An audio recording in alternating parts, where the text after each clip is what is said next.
மத்தேயு எழுதின சுவிசேஷத்தை நீங்கள் வாசிக்கும் பொழுது 3 பகுதியாக பிரித்து வாசிக்க முடியும். கவனிங்கள். முதலாவதாக 8வது வசனம் வரைக்கும் ஒரு பகுதியாக இருக்கும். 9வது வசனத்திலிருந்து 14வது வசனம் வரைக்கும் ஒரு பகுதியாக இருக்கும். 15வது வசனத்திலிருந்து 30வது வசனம் வரைக்கும் ஒரு பகுதியாக இருக்கும். அது எதை குறித்து எப்படி இருக்கிறது என்று சொன்னால், இயேசு கிறிஸ்துவின் வருகை 2 பகுதி. ஒன்று சபை எடுத்துக்கொள்ளப்படுதல், ரகசிய வருகை என்று சொல்லி பார்க்கிறோம். சபை அதற்காக தான் காத்திருக்கிறது, நாம் எல்லாம் அதுக்காக தான் வெயிட் பண்ணிட்டு இருக்கிறோம்.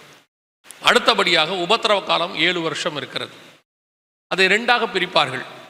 முதல் 3.5 வருஷம் உபத்திரவ காலம், 2வது 3.5 வருஷம் மகா உபத்திரவ காலம் என்று பிரிப்பார்கள். அதற்கு பிறகு இயேசுவின் பகிரங்க வருகை, அதற்கு பிறகு அர்மேகதான் யுத்தம், அதற்கு பிறகு 1000 வருட அரசாட்சி, அதற்கு பிறகுதான் வெள்ளை சிங்காசன நியாய தீர்ப்பு, அதற்கு பிறகு நித்தியம். இதுதான் பைபிளில் கொடுக்கப்பட்டிருக்கிறதான ஒரு டைம் லைன், அடுத்தடுத்து நடக்கிற சம்பவங்களாக சொல்லப்பட்டிருக்கிறது.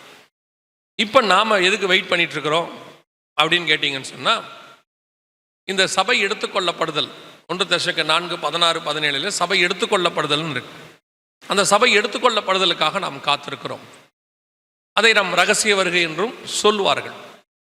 அந்த சபை எடுத்துக்கொள்ளப்படுதலிலே பங்கடைய வேண்டுமானால் நாம் என்ன செய்ய வேண்டும் என்பது ஒரு பக்கம். இப்போ இந்த மத்தேயு 24ஆம் அதிகாரத்தை நீங்கள் வாசிக்கும் பொழுது அந்த 8வது வசனம் வரைக்கும் சபை எடுத்துக்கொள்ளப்படுவதற்கு முன்பாக நடக்க வேண்டிய அடையாளங்கள். எப்படி நீங்கள் சொல்கிறீங்க அப்படின்னு கேட்டிங்கன்னா, அந்த 8வது வசனத்தில் எல்லாம் சொல்லும், இவைகளெல்லாம் வேதனைகளுக்கு ஆரம்பம் அப்படின்னு இருக்கும். 9வது வசனம், அப்பொழுது உங்களை உபத்திரவங்களுக்கு ஒப்பு கொடுப்பார்கள் அப்படின்னு இருக்கு. அப்போ வேதனை ஆரம்பித்து உபத்திரவம் ஆரம்பிக்கிறதுக்கு 9வது வசனத்திலிருந்து நடக்கும். முதல் 8 வசனம், குறிப்பாக 4வது வசனத்திலிருந்து அந்த 8வது வசனம் வரைக்கும் அந்த சபை எடுத்துக்கொள்ளப்படுதல், ரகசிய வருகைக்கு முன்பாக நடக்க வேண்டிய அடையாளங்கள். 9வது வசனத்திலிருந்து உபத்திரவ காலம் ஸ்டார்ட் ஆகிடும். 14வது வசனம், அப்பொழுது முடிவு வரும் அப்படின்னு இருக்கும். முதல் 3.5 வருஷத்தினுடைய முடிவு. 15வது வசனம், சர்வாதிகாரி பரிசுத்த ஆலயத்தில் வந்து நிற்கிறதை குறித்து இருக்கும். பாழாக்கும் அருவருப்பை குறித்து தானியேல் தீர்க்கதரிசி சொல்லி இருக்கிறானே, வாசிக்கிறவன் சிந்திக்க கடவன். அதை பரிசுத்த ஸ்தலத்தில் நிற்க காணும்போது யூதேயாவில் இருக்கிறவர்கள் மலைகளுக்கு ஓடி போங்கள்னு இருக்கும். அங்கிருந்து அடுத்த 3.5 வருஷம் ஆரம்பிக்கும். அதோட 29-30 வசனம் வரைக்கும் எல்லாம் சொல்லப்பட்டு, இதோ மேகனுடனே வருகிறார் என்று இயேசுவின் பகிரங்க வருகை இருக்கும். ஸோ இதுதான் அங்கே சொல்லப்பட்டிருக்க டைம்லைன். அதற்கு பின்னாடி உள்ளதெல்லாம் இந்த காரியங்களுக்கான நோட்ஸ், அதுக்கு அது என்னென்ன நடக்கும், எப்படி எப்படி நடக்கும் என்பதை இயேசு அங்கே சொல்லியிருப்பார். ஸோ 24ஆம் அதிகாரத்தை படிக்கிறவங்க இந்த மாதிரி நீங்கள் படிக்கலாம், ஒரு ஈஸியாக படிக்கிறதுக்கான ஒரு காரணமாக இருக்கும். இப்போ நாம் என்ன பார்க்க போகிறோம்னா, இந்த 24ஆம் அதிகாரம் முழுவதையும் நாம் தியானிக்க போவதில்லை. என்னென்ன அடையாளங்கள் இருக்கிறது என்பதையும் நாம் பார்க்க போகிறதில்லை. நாம் என்ன இப்போ பார்க்க போகிறோம் அப்படின்னு சொல்லி கேட்டிங்கன்னு சொன்னால், இந்த அடையாளங்களிலே மிக முக்கியமாக 3 காரியங்களுக்கு எச்சரிக்கையாக இருக்க சொல்லி இயேசுவானவர் சொல்லி இருக்கிறார். நீங்கள் அந்த மத்திய 24ஆம் அதிகாரத்தில் வாசிச்சிங்கன்னா 3 காரியங்களுக்கு அவர் எச்சரிக்கையாக இருக்க சொல்லுகிறார். அதைத்தான் சொல்லிட்டு சொல்கிறாரு, இதோ நான் உங்களுக்கு முன்பதாகவே எல்லாத்தையும் எச்சரிப்பு சொல்லிட்டேன், கேர்ஃபுல்லாக இருந்துக்கோங்க அப்படின்னு சொல்கிறார். இது எப்போ நடக்க வேண்டிய சம்பவம் அப்படின்னு கேட்டிங்கன்னா, சீஷர்கள் கேட்குறாங்க, உங்களுடைய வருகைக்கும் உலகத்தின் முடிவுக்கும் அடையாளம் என்ன? 3வது வசனத்தில் அப்படி கேட்குறாங்க. ஸோ அவருடைய வருகைக்கும் உலகத்தின் முடிவுக்கும் அடையாளத்தில் சொல்லும்போது கேர்ஃபுல்லாக இருக்க வேண்டிய மிக முக்கியமான 3 விஷயம். அதுவும் இந்த காலத்தில், கடைசி காலத்தில் அது நடக்கும்போது வருகைக்கு முன்பாக நடக்க வேண்டிய விஷயங்கள் என்று பார்க்கப்படுகிறது.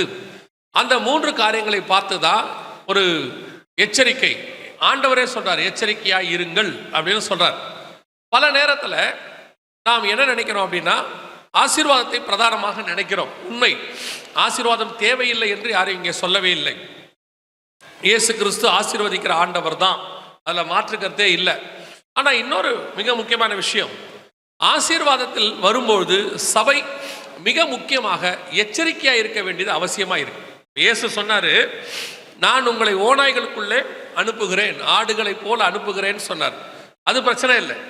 ஆனால் எச்சரிப்பு என்னன்னு கேட்டால், பவுல் சொல்றாரு, மந்தையை தப்ப விடாத ஓநாய்கள் வரும் அப்படின்னு சொல்றாரு.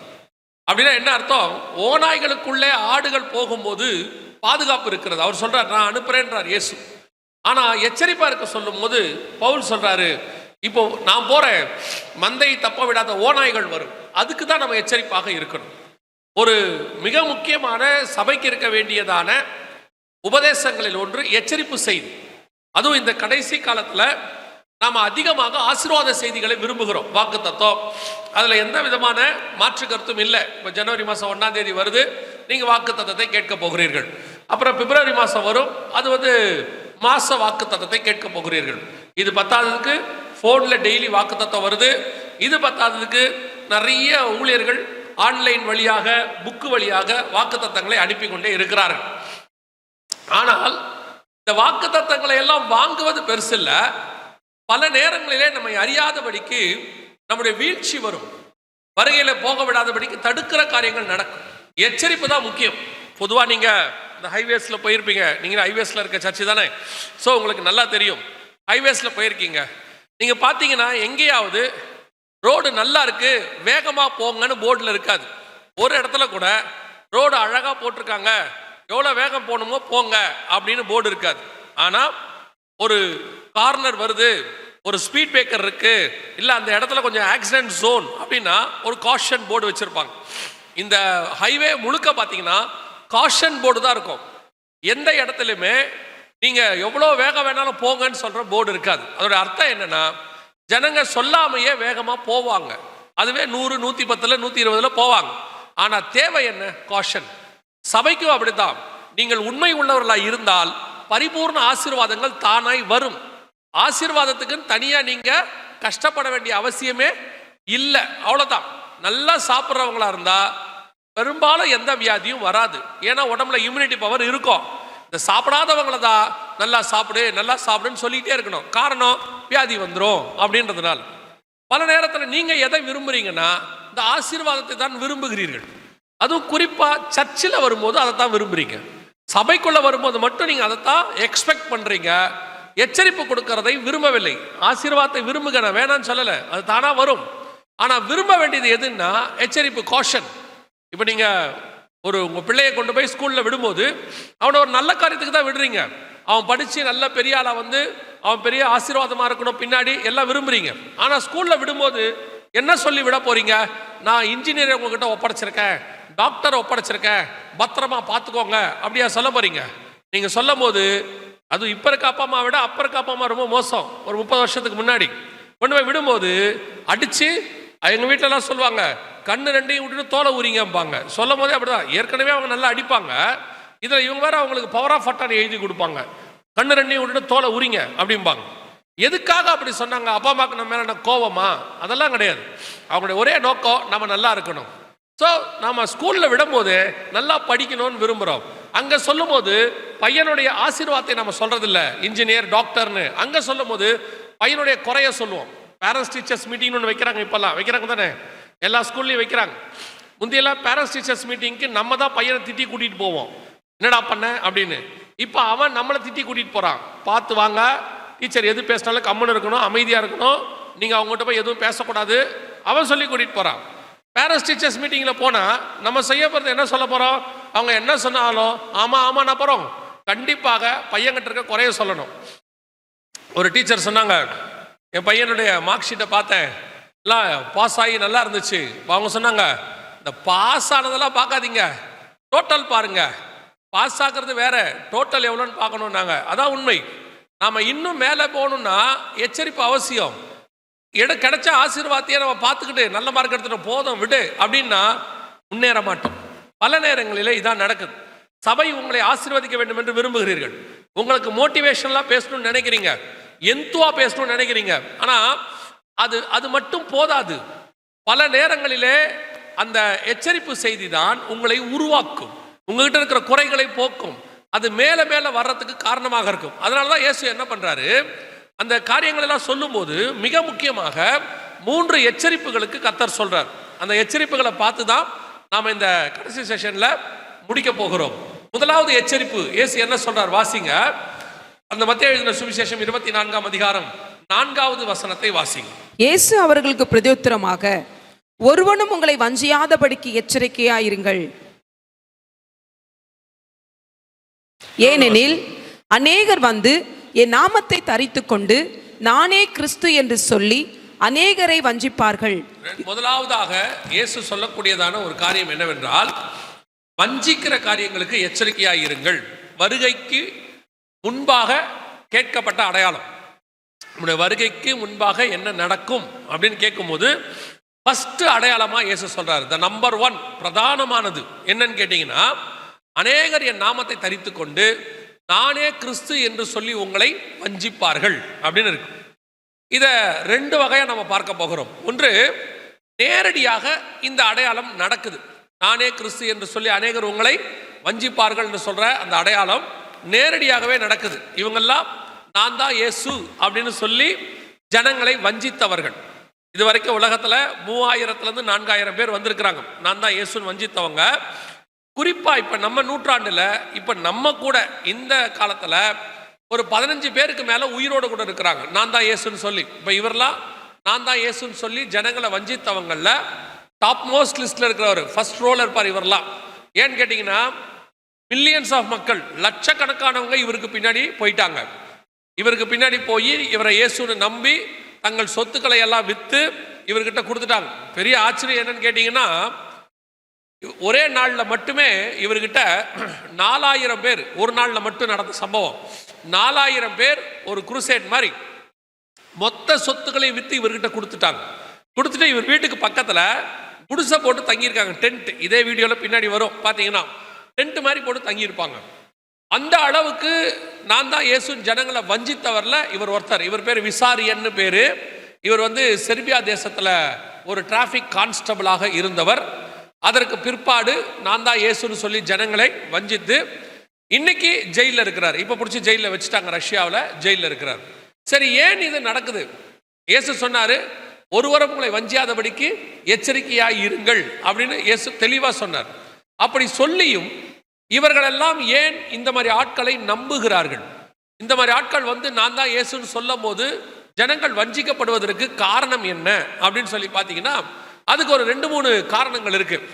அதில் ரொம்ப பேசிக் அடிப்படை காரணம் என்ன அப்படின்னு கேட்டீங்கன்னு சொன்னா, இவங்க எல்லாரும் பாருங்க, இந்த நான் தான் இயேசுன்னு சொல்றவங்க அத்தனை பேரும் பார்த்தீங்கன்னா ஒரு நீள முடியோட தாடியோட ஒரு ஒரு இயேசு கிறிஸ்து நீங்க நம்புற அந்த அமைப்பில் இருப்பாங்க பார்க்கறதுக்கு.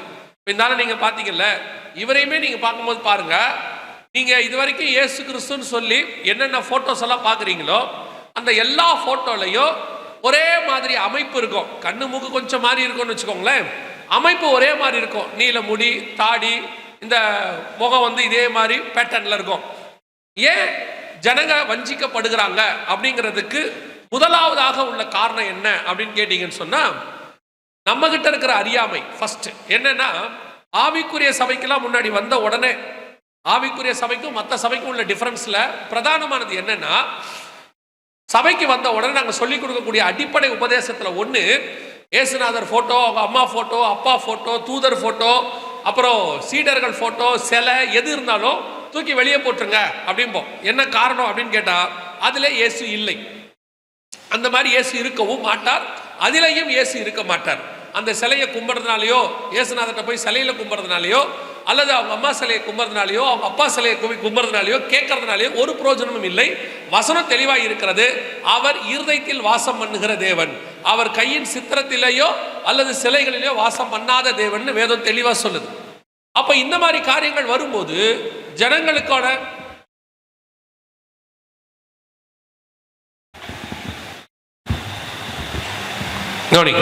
அப்ப ஜனங்களுக்கான மிக முக்கியமாக விசுவாசிகள் இருக்கக்கூடியதான முதல் டிராபேக் என்ன? ஒரு காலத்துல இது சபையில சத்தியமாக போதிக்கப்பட்டது. இப்ப நாங்களாம் சர்ச்சுக்குள்ள வரும்போது இதை ஃபர்ஸ்ட் உபதேசம், மூல உபதேசமே இதுதான். ஏன்னா அது இயேசுநாதர் இல்லை, இப்படி இல்லைன்னு நாங்க சொல்லி கொடுத்தாங்க. அன்னைக்கு வந்து இந்த அளவுக்கு மீடியாவோ எதுவும் வளர்ச்சி இல்லை. நான் சொல்றது ஒரு 32 வருஷத்துக்கு முன்னாடி, 1992 சொல்றேன். அன்னைக்கு இந்த மீடியா வளர்ச்சி இந்த மாதிரிலாம் ஒண்ணுமே கிடையாது. அன்னைக்கு எங்களுக்கு சொல்லும் போது ஒரு வார்த்தை சொல்லுவாங்க, இதெல்லாம் இல்லை எடுத்து போட்டுருன்னு. நாங்கள் அவங்க எந்த கேள்வியும் கேட்க மாட்டோம், எடுத்து போடுவோம். ஏன்னா அன்னைக்குள்ள பரிசுத்தவான்களுக்கு இந்த மாதிரி மீடியா அறிவு கிடையாது, ஆனா ஆவிக்குரிய அறிவு அவங்களுக்கு இருந்துச்சு. பரிசுத்த ஆவினாலே நடத்தப்பட்டார்கள். அவங்க சொன்னதுல சத்தியம் இருந்துச்சு, உண்மை இருந்துச்சு. நாங்க அதுக்கு கீழ்ப்படிஞ்சோம், விசுவாசிச்சோம், எடுத்து போட்டோம். இப்போ கடைசி காலமாக தான் இது அநேக கேள்விகளை கேட்கிற காலம். எதை சொன்னாலும் ப்ரூஃப் இருக்கா, எதை சொன்னாலும் உண்மையா அப்படின்னு ஆராய்ந்து பார்க்கிறோம். அதில் நல்லதும் இருக்கிறது, கெட்டதும் இருக்கு. நல்லது என்ன? சில விஷயங்களை ஆராய்ந்து பார்த்து நலமானதை பிடிச்சு கொள்றீங்க, தப்பு கிடையாது. எல்லா விஷயத்துக்கும் ஆராயிறது. ஒரு சின்ன தலைவலி வந்தாலும் உடனே போயிடுறது கூகுளுக்கு. இந்த மாதிரி எனக்கு தலைவலிக்குது, என்ன காரணம்? கூகுளில் என்ன இருக்கு? நிறைய பேர் சொன்ன கமெண்ட்ஸ் உள்ள இருக்கு. அதுல என்ன சொல்லிடுறான்? சாதாரண தலைவலிக்க உனக்கு மூளை நரம்பு கட்டாகிறதுக்கு வாய்ப்பு இருக்குன்னுறான். இவனுக்கு இல்லாத நோயெல்லாம் வந்துடுது, நிறைய பிரச்சனை வந்தது. ஒரு 9-10 வயசு பையனை கேட்டேன். அவன் சொன்னான், எனக்கு டிப்ரெஷன் ஸ்ட்ரெஸ்ல ஓசிடி பிரச்சனை இருக்குன்னா. எனக்கெல்லாம் 10 வயசுல டிப்ரெஷனும் தெரியாது, ஸ்ட்ரெஸ்ஸும் தெரியாது, நமக்கு எதுவுமே தெரியாது. எனக்கு டிப்ரெஷன் ஸ்ட்ரெஸ்ங்கிறதுலாம் ஒரு 20 வயசுக்கு மேலே தான் தெரியும். நான் அப்போ அவனை கேட்டேன், உனக்கு எப்படா டிப்ரெஷன் ஸ்ட்ரெஸ் எல்லாம் தெரியுது அப்படின்னு கேட்டேன். கூகுள் பண்ணி பார்த்தேன்னா. கூகுளில் என்னடா எப்படா போட்டு பார்த்தேன்னு இல்லை, நான் தனியாக உட்காந்துருக்கேன், இதுக்கு என்ன காரணம்னு கேட்டேன். கூகுள் சொல்லிச்சு, உனக்கு டிப்ரெஷன் இருக்கலாம், ஸ்ட்ரெஸ் இருக்கலாம். நேற்று ஒரு நடந்த சம்பவம், நேற்று இல்லை போன வாரத்தில், ஒரு பையன் கூகுள்கிட்ட போய் கேட்டிருக்கான் என்ன பண்ணணும்னு. போய் சூசைட் பண்ணி சாப்பிட்டுருச்சு, செத்துட்டான். அவன் சூசைட் பண்ணி செத்து போயிட்டான். ஒரு பையன் கூகுளோட பேசி கடைசியில் தற்கொலை பண்ணிட்டான். இன்னைக்கு இந்த அறிவு பெருக்கத்தினுடைய விளைவு, எதை சொன்னாலும் ப்ரூஃப் போய் பார்க்கறது, உடனே கூகுள் பண்றது. இப்போ நம்ம பேசிட்டு இருக்கிறோம், சொல்ற காரியங்கள்லாம் ஒரு குரூப் பின்னாடி உட்காந்து ஃபோன் பார்த்துட்டே இருப்பான். நம்ம சொல்றதை கவனிக்க மாட்டாங்க, ஆனால் சொல்றதெல்லாம் ஃபோனில் பார்த்துக்கிட்டு இருப்பான். கரெக்டாக சொல்றாரா, சரியா சொல்றாரா? ஸோ இதில் அட்வான்டேஜ் இருக்கு, டிஸ்அட்வான்டேஜ் இருக்கு. அதனுடைய விளைவு இன்னைக்கு என்ன ஆகி போச்சு? இந்த மாதிரி ஆட்கள் வரும்பொழுது நமக்கு இன்னைக்கு எது சரி எது தப்பு அப்படிங்கிறத ரொம்ப ஆராய்ந்து பார்க்கிறோம். ஆனால் சபையில சொல்லக்கூடிய காரியங்கள்ல சில காரியங்கள் நீங்க ஆராய்ந்து கூட பாருங்க. இயேசு கிறிஸ்துவை குறித்து சொல்லப்பட்டதான அல்லது வரையப்பட்டதான இந்த இமேஜஸ், இது எதுவுமே பைபிள்ல உள்ள அடிப்படையில் கிடையாது. இது எல்லாமே ஒரு காலகட்டத்தில் உருவாக்கப்பட்டுச்சு. அதனுடைய விளைவு என்ன? இந்த மாதிரி தான் இயேசு இருப்பார்னு சில நூற்றாண்டுகளா நம்ம மனசுல பதிச்சுட்டாங்க. அது இப்ப என்னவாகுது? இந்த மாதிரி ஆட்கள் வரும்போது அது நமக்கு மைண்ட்ல இயேசு இப்படித்தான் இருப்பாருன்னா பேசிக்கா நம்மளை வஞ்சிக்கப்படுவதுக்கு அதே மாதிரி ஒரு ஆள் வந்த உடனே நம்ம ஏற்றுக்கொள்ளுகிறோம், ஃபர்ஸ்ட் அக்செப்ட் பண்ணிக்கிறோம். ஓ இயேசு இப்படிதான், பரவாயில்ல. சிலர் சொல்றாங்க பார்க்கறதுக்கு இயேசு மாதிரியே இருக்கிறாரு. முதல்ல இவங்க இயேசுவை பார்த்ததில்லை, அதான் ரொம்ப இம்பார்ட்டன்ட். இவங்க யாருமே என்ன செய்யல? இயேசுவை பார்த்ததில்லை. அடுத்து இயேசு மாதிரி இருக்காருன்னு சொல்றீங்களே, எதை வச்சு சொல்றீங்க? போட்டோல பார்த்தோம். இயேசுநாதர் எந்த போட்டோ ஸ்டுடியோக்கு போயும் போஸ்ட் கொடுக்கல, எந்த படத்திலையும் நடிக்கல, எந்த வீடியோவும் இல்லை. இயேசுநாதருக்கு முன்னாடி உள்ள ராஜாக்களுடைய சிலைகள்லாம் இருக்கு. இயேசுநாதர் பிறக்கும் போது அகஸ்ட் சீசர் ஒருத்தரை பத்தி பைபிள் சொல்லும். அகஸ்துராயன் காலத்தில், லூக்கா 2:1-2ல அந்த அகஸ்துராயனை பத்தின சிலைகள்லாம் இருக்கு. அலெக்சாண்டர் காலத்து சிலைகள், ஜியூஸ் தேவனுடைய சிலைகள்லாம் இருக்கு. ஆனா அதற்கு பின்னாடி வந்த இயேசு கிறிஸ்துவை பத்தினதான எந்த ஒரு அடையாளமும் பூமியில் கிடையாது. பர்பஸாக ஆண்டவர் அது எல்லாவற்றையும் அழிச்சு போட்டார். காரணம், அவரை எந்த சிலையிலேயோ படத்திலேயோ அல்லது எந்த ரூபத்திலேயோ ஆண்டவரை நீங்கள் கொண்டு வர முடியாது. அவர் நம்முடைய இருதயத்துக்குள் வாசம் பண்ணுகிற தேவனாக இருக்கிறார். அல்லேலூயா. இது ஒரு அடிப்படை பேசிக் உபதேசம். இது இல்லாததுனால இப்ப கடைசி ஒரு 10-20 வருஷத்துல நீங்க பாருங்க, கொஞ்சம் கொஞ்சமா ஆவிக்குரிய சபைகளுக்கும் மற்ற சபைகளுக்கும் வித்தியாசம் குறைஞ்சிக்கிட்டே வருது. அதுல ஒண்ணு, இந்த ஆவிக்குரிய சபைகள்ல கூட முந்தையெல்லாம் ஈஸியா கண்டுபிடிச்சலாம். ஆவிக்குரிய சபை, பாரம்பரிய சபை எப்படி கண்டுபிடிக்கலாம்? அங்கே இயேசுநாதருடைய போட்டோ சிலை எல்லாம் இருக்கும், இங்க இருக்காது. இப்ப இங்கேயும் வர தொடங்கிருச்சு, இங்கேயும் கொஞ்சம் வித்தியாசமா உள்ள வர தொடங்கிருச்சு. எசேக்கியேல் 8ஆம் அதிகாரத்தை அப்புறம் போய் வாசித்து பாருங்க. 6வது வசனத்துல இருந்து இருக்கும். இன்னைக்கு மனுபுத்திரனே, அவர்கள் செய்கிறதை காண்கிறாயா? என் பரிசுத்த ஸ்தலத்தை விட்டு என்னை தூரமாய் போகும் பண்ணும்படியான காரியத்தை இஸ்ரவேல் வம்சத்தார் இங்கே செய்கிறார்கள் இருக்கும். என்ன செய்யறாங்கன்னு போய் பார்த்தீங்கன்னா, சுவர்களிலே சித்திரம் தீட்டப்பட்டிருந்ததுன்னு இருக்கும். அதாவது பெயிண்டிங்ஸ் வரைஞ்சிருந்தாங்களாம். அந்த பெயிண்டிங்ஸ் எதை பத்தி இருந்துச்சுன்னா, விக்கிரகங்கள் பத்தியும் மிருகங்களை பத்தியும் இருக்கு அப்படின்னு பைபிள் சொல்லுது. இன்னைக்கு அது அப்படியே கொஞ்சம் கொஞ்சமா மாறி ஆவிக்குரிய சபைகள்லையும் அந்த மாதிரி பெயிண்டிங்ஸ் வர தொடங்கிருச்சு. முன்னாடியில ஆவிக்குரிய சபைகள் அந்த மாதிரி வசனம் தான் இருக்கும். இப்போ இங்க எல்லாம் வசனம் ஒட்டியிருக்காங்க இந்த மண்ணை பண்றதுனால. சபைக்கு போனீங்கன்னா வெறும் வசனமா தான் இருக்கும். காரணம் என்னன்னா, ஆவிக்குரிய சபைகள்ல அந்த வசனங்கள் இருக்கும்போது, ஒருவேளை நீங்க ஊழியக்காரங்க யாரும் இல்ல, சபை திறந்திருக்கு, அந்த வழியா சூசைட் பண்ண போற ஒரு ஆள் வராரு, அவர் கடைசியா எப்பவுமே சரி, தன் வாழ்க்கையை முடிச்சுக்கிறவனுக்கு கர்த்தர் கடைசியா வச்சிருக்கிற இடம் திருச்சபை தான். அவங்க போற இடத்துல ஒரு சர்ச் இருக்கும். சரி, போகும்போது கடவுள்கிட்ட போய் சொல்லிட்டு சாவலான்னு நினைச்சு உள்ள போவாங்க. போனா எந்த ஊழியக்காரரும் இருக்க மாட்டாங்க. ஆனா ஒண்ணு நடக்கும், என்ன தெரியுமா? அங்க இருக்கிற வசனம் அவர்களோடு கூட பேசும். அந்த சுபத்துல இருக்கிற வசனம் பேசும், புல்பீட்ல இருக்கிற வசனம் பேசும். ஏன்னா அந்த வசனத்துக்கு பேரு நித்திய ஜீவ வசனம். அந்த வசனத்துக்குள்ள உயிர் இருக்குன்னு பைபிள் சொல்லுது. அந்த வசனம் பேசும். ஊழியக்காரங்களே அன்னைக்கு இல்லாவிட்டாலும் வசனமே பேசி ஒரு ஆத்மாவை காப்பாத்திரும். எத்தனையோ ஆத்மாக்கள் டிராக்ஸ் வழியாக காப்பாற்றப்பட்டிருக்கிறது. எத்தனையோ ஆத்மாக்கள் வசனங்கள் வழி, ஆட்டோக்கு பின்னாடி இருக்கிற வசனங்கள் வழியாக காப்பாற்றப்பட்டிருக்கிறது. ஆனா இன்னைக்கு ஆவிக்குரிய சபைகள்ல ஆடம்பரன்ற பேர்ல, டெக்கரேஷனுங்கிற பேர்ல சிங்கத்தை வரைஞ்சி வச்சிருக்கான், அப்புறம் புறாவை தொங்க விட்டுருக்காங்க, அப்புறம் சில இடத்துக்கு போனா கழுகு தொங்குது. கேட்டா எல்லாத்துக்கும் ஒரு விளக்கம் கொடுக்குறாங்க. சிங்கம் இயேசு யூத ராஜசிங்கம், அதனால வரைஞ்சிருக்கிறான்னு. சிங்கம் இயேசுநாதர் தான், யூத ராஜசிங்கம்னு இருக்கு. ஆனா இன்னொரு சிங்கமும் பைபிள்ல இருக்குது, எவனை விழுங்கலாமா என்று வகை தேடி அலைகிற சிங்கம் இருக்கு. இப்ப நீங்க எந்த சிங்கத்தை வரைஞ்சிருக்கிறீங்கன்னு தெரியல. கழுகு மாதிரி உன்னதங்களில் ஒரு அனுபவத்தை பத்தி பைபிள் சொல்லுது. ஆனா பைபிளை பொறுத்த வரைக்கும் கழுகு துஷ்ட மிருகம்னு இருக்கு. இன்னைக்கு சபைகளில இந்த மாதிரி காரியங்கள் வர வர வர வஞ்சிக்கிற காரியம் உள்ள வர தொடங்கிருச்சு. பத்தாவதுக்கு இந்த எவாஞ்சலிஸ்டுகள் இருக்கிறாங்க. இவங்க எல்லாருமே படிக்கிறாங்களோ இல்லையோ ஆளுக்கு ஒரு புக்கு போட்டு விடுறாங்க. எல்லா வீட்டுக்கும் புக்கு வருது. எத்தனை பேர் அந்த புக்கை படிக்கிறாங்கன்னு வாங்குறவங்களுக்கும் தெரியாது, அனுப்புறவங்களுக்கும் தெரியாது. சில புக்கெல்லாம் பார்த்தீங்கன்னா, சிலர்லாம் பார்த்தீங்கன்னா 2000 காப்பி 3000 காப்பி போடுறாங்க, அனுப்புறாங்க. யார் வீட்லையும் படிக்கிறதே இல்லை. ஒருவேளை அந்த புக்கை ஒருத்தர் படிக்கிறாருன்னா அதுக்கு ஒரு ரீசன் ஒன்னே ஒன்று இருக்கும். அவரை பத்தின சாட்சி அந்த மாசம் வந்திருக்கும், அதனால படிப்பாரு.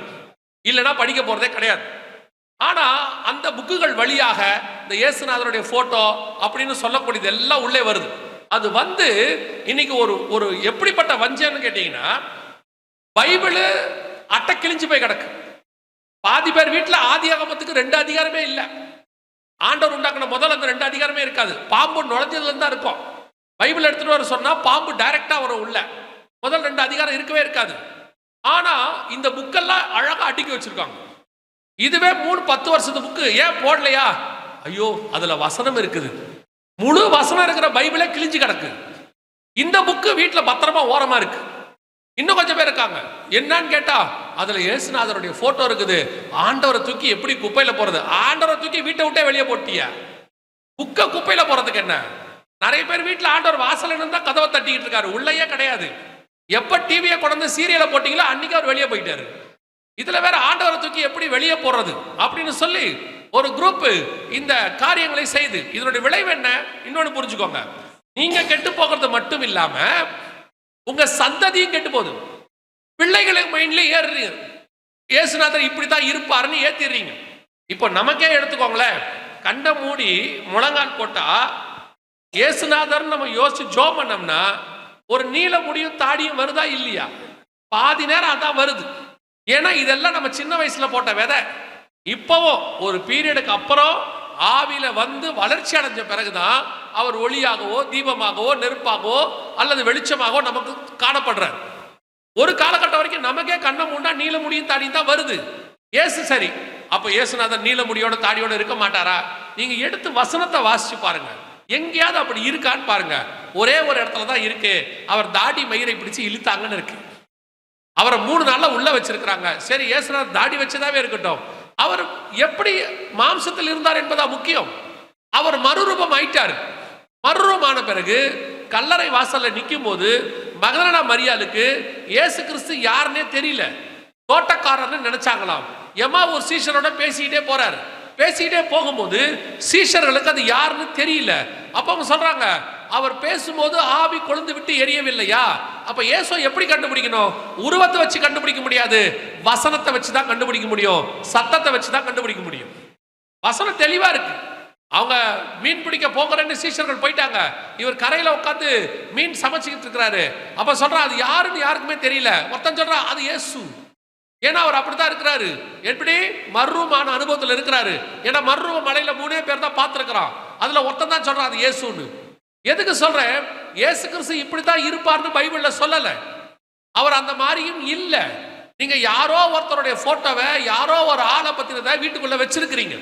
அது உங்க வீடுகள்ல இப்ப இருக்கிற இயேசு கிறிஸ்து யாருன்னு கேட்டீங்கன்னா பெரும்பாலும் ராபர்ட் பாவெல்னு சொல்லக்கூடிய ஒரு ஹாலிவுட் ஆர்டிஸ்ட். அவர் தான் முன்னாடி இயேசுவை பத்தி சினிமாவில் நடிச்சார்.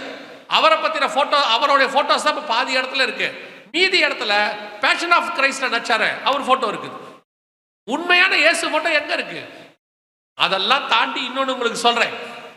இப்ப இயேசு எப்படி இருக்கிறாரு? அதான் கேள்வி. இப்ப இயேசு எப்படி இருக்கிறாரு? வெளிப்படுத்தின விசேஷம் 1ஆம் அதிகாரத்துல வாசிச்சு பாருங்க. 1ஆம் அதிகாரத்துல இயேசுவை பத்தின டிஸ்கிரிப்ஷன் இருக்கு, ரொம்ப தெளிவா கொடுக்கப்பட்டிருக்கு. நீங்க எடுத்த ஃபர்ஸ்ட் பாயிண்டே அடி வாங்கிடும். என்ன தெரியுமா? அவர் தலை வெண் பஞ்சை போல இருந்ததுன்னு இருக்கு இங்கிலீஷ். தமிழ்ல அவர் தலை எப்படி இருக்குது? வெண் பஞ்சை போல. உங்களால வெள்ள முடியோட இயேசுநாதரை ஏத்துக்க முடியுமா? உங்க மைண்ட்ல இயேசுநாதரை வெள்ள முடியோட ஏத்துக்க முடியுமா?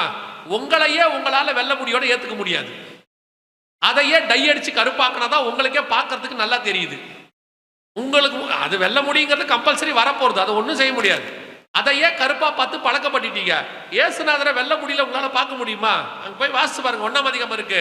அவர் தலை வெண் பஞ்சை போல இருந்தது, கண்கள் அக்கினி சுவாலையை போல இருந்தது, அவருடைய கால்கள் வெண்கலத்தை போல இருந்தது, ஒருவரும் வெளுக்க கூடாதது போல வஸ்திரம் வெண்மையாய் இருந்தது. அப்படி ஒரு இயேசுநாதர் போட்டோவை நீங்க வச்சிருக்கீங்களா? யார் வீட்லயாவது இருக்குதா? கன்ஃபார்மா கிடையாது, இருக்கவும் போறதில்ல. அதனாலதான் பைபிள் தெளிவா சொல்லுது, இப்படிப்பட்ட காரியங்களை வஞ்சிக்கிறவர்கள் வருவார்கள் என் நாமத்தை தரித்து கொண்டு. இன்னைக்கு இவங்க எல்லாம் இயேசுவின் நாமத்தை தரிச்சுக்கிட்டு வராங்க. முதல்ல போய் உங்க வீடுகளில் இருக்கக்கூடியதான இந்த போட்டோக்கள், சிலைகள், இப்படிப்பட்ட காரியங்களை தூக்கி போடுங்க.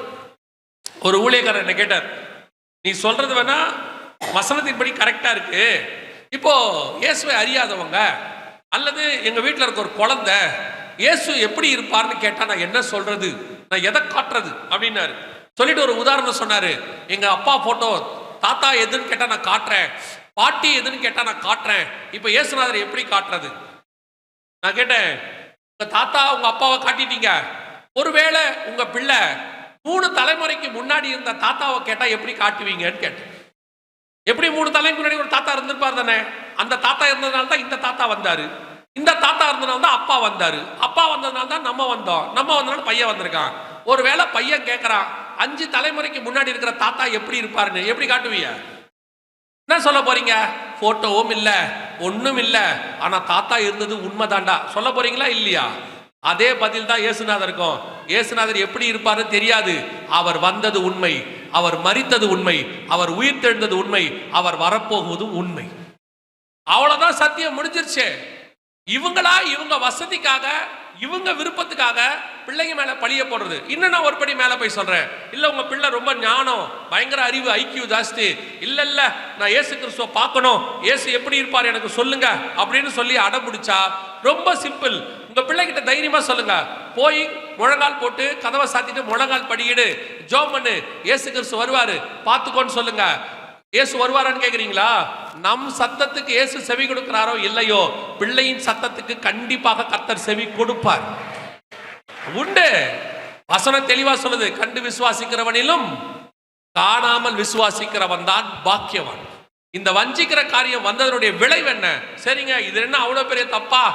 முதல்ல பைபிள் சொல்லுது, என் பாளையம் எங்கும் சுத்தமாய் இருப்பதாக. கர்த்தர் அருவருக்கிற எந்த காரியமும் உள்ளே இருக்க கூடாது. இது பேசிக். நான் சொல்றது அவ்வளவும் பேசிக். இன்னும் ஒரு படி மேல போய் நான் அடுத்த சொல்றேன், ஸ்பிரிச்சுவலா சொல்றேன். சில வருஷங்களுக்கு முன்பாக ஒரு ஊழியத்திற்காக ஸ்ரீலங்காக்கு போயிருந்தேன். கல்முனை அப்படிங்கிற ஒரு பகுதியில் ஊழியத்துக்கு போன போது நடந்த சம்பவம் இது. நானும் என்னை அழைச்சிக்கிட்டு போன ஊழியரும் ஒருத்தர் வீட்டுக்கு ஜெபம் பண்ண போனோம். போனா அங்கே ஒரு வயது முதிர்ந்த ஒரு 60, 65 வயசு, 70 வயசு இருக்கும் அவருக்கு.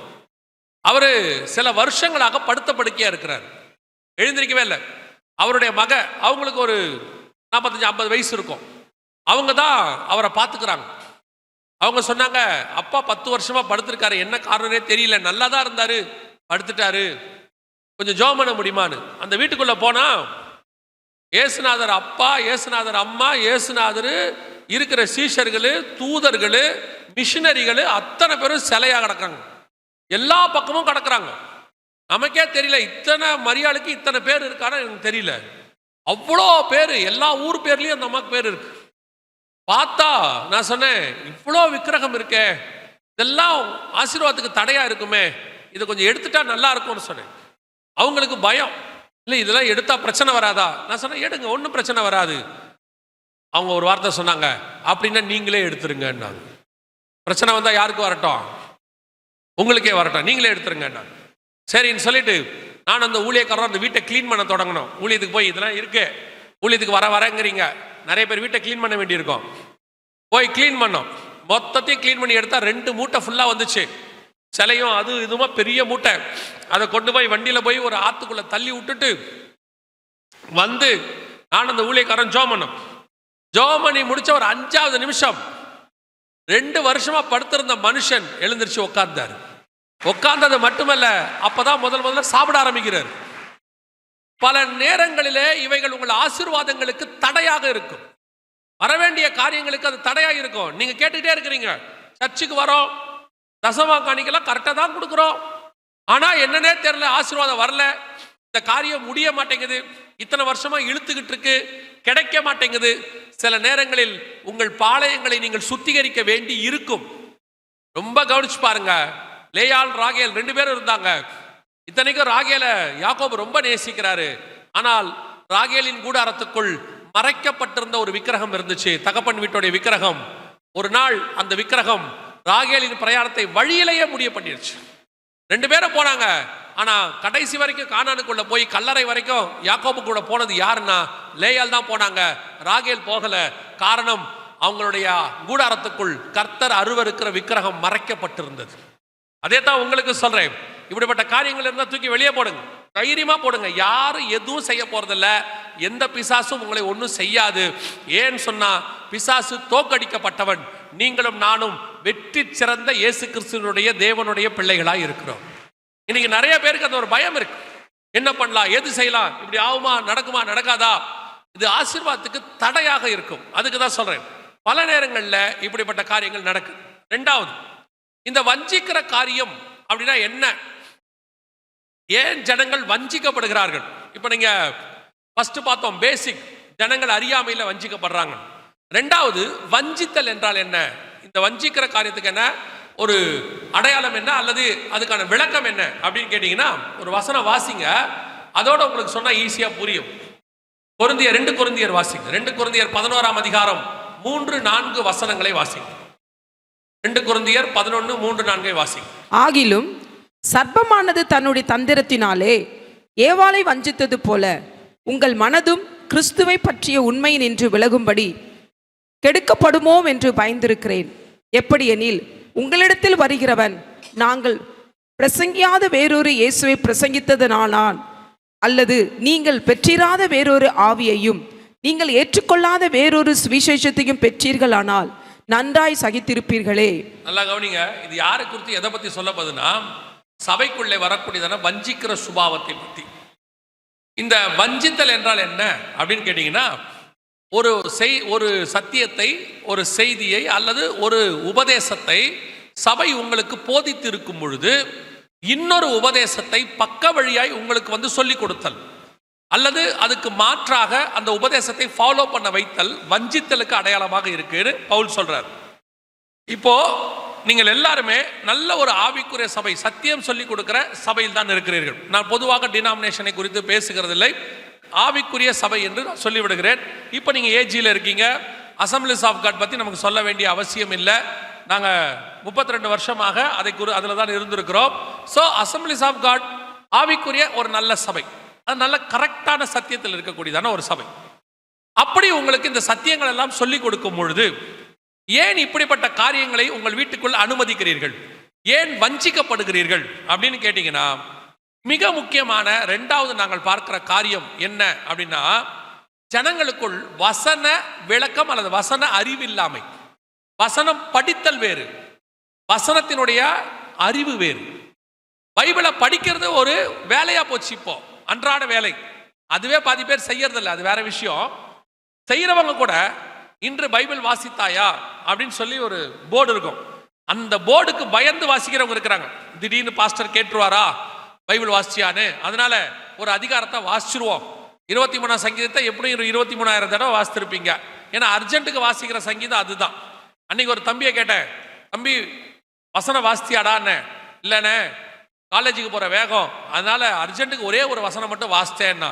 சரி, அதையாவது ஏத்துக்கலாம், பரவாயில்ல, ஒரு வசனமாவது வாசித்திருக்கானே அர்ஜென்ட்ல, என்ன வசனம் வாசிச்சேன்னு.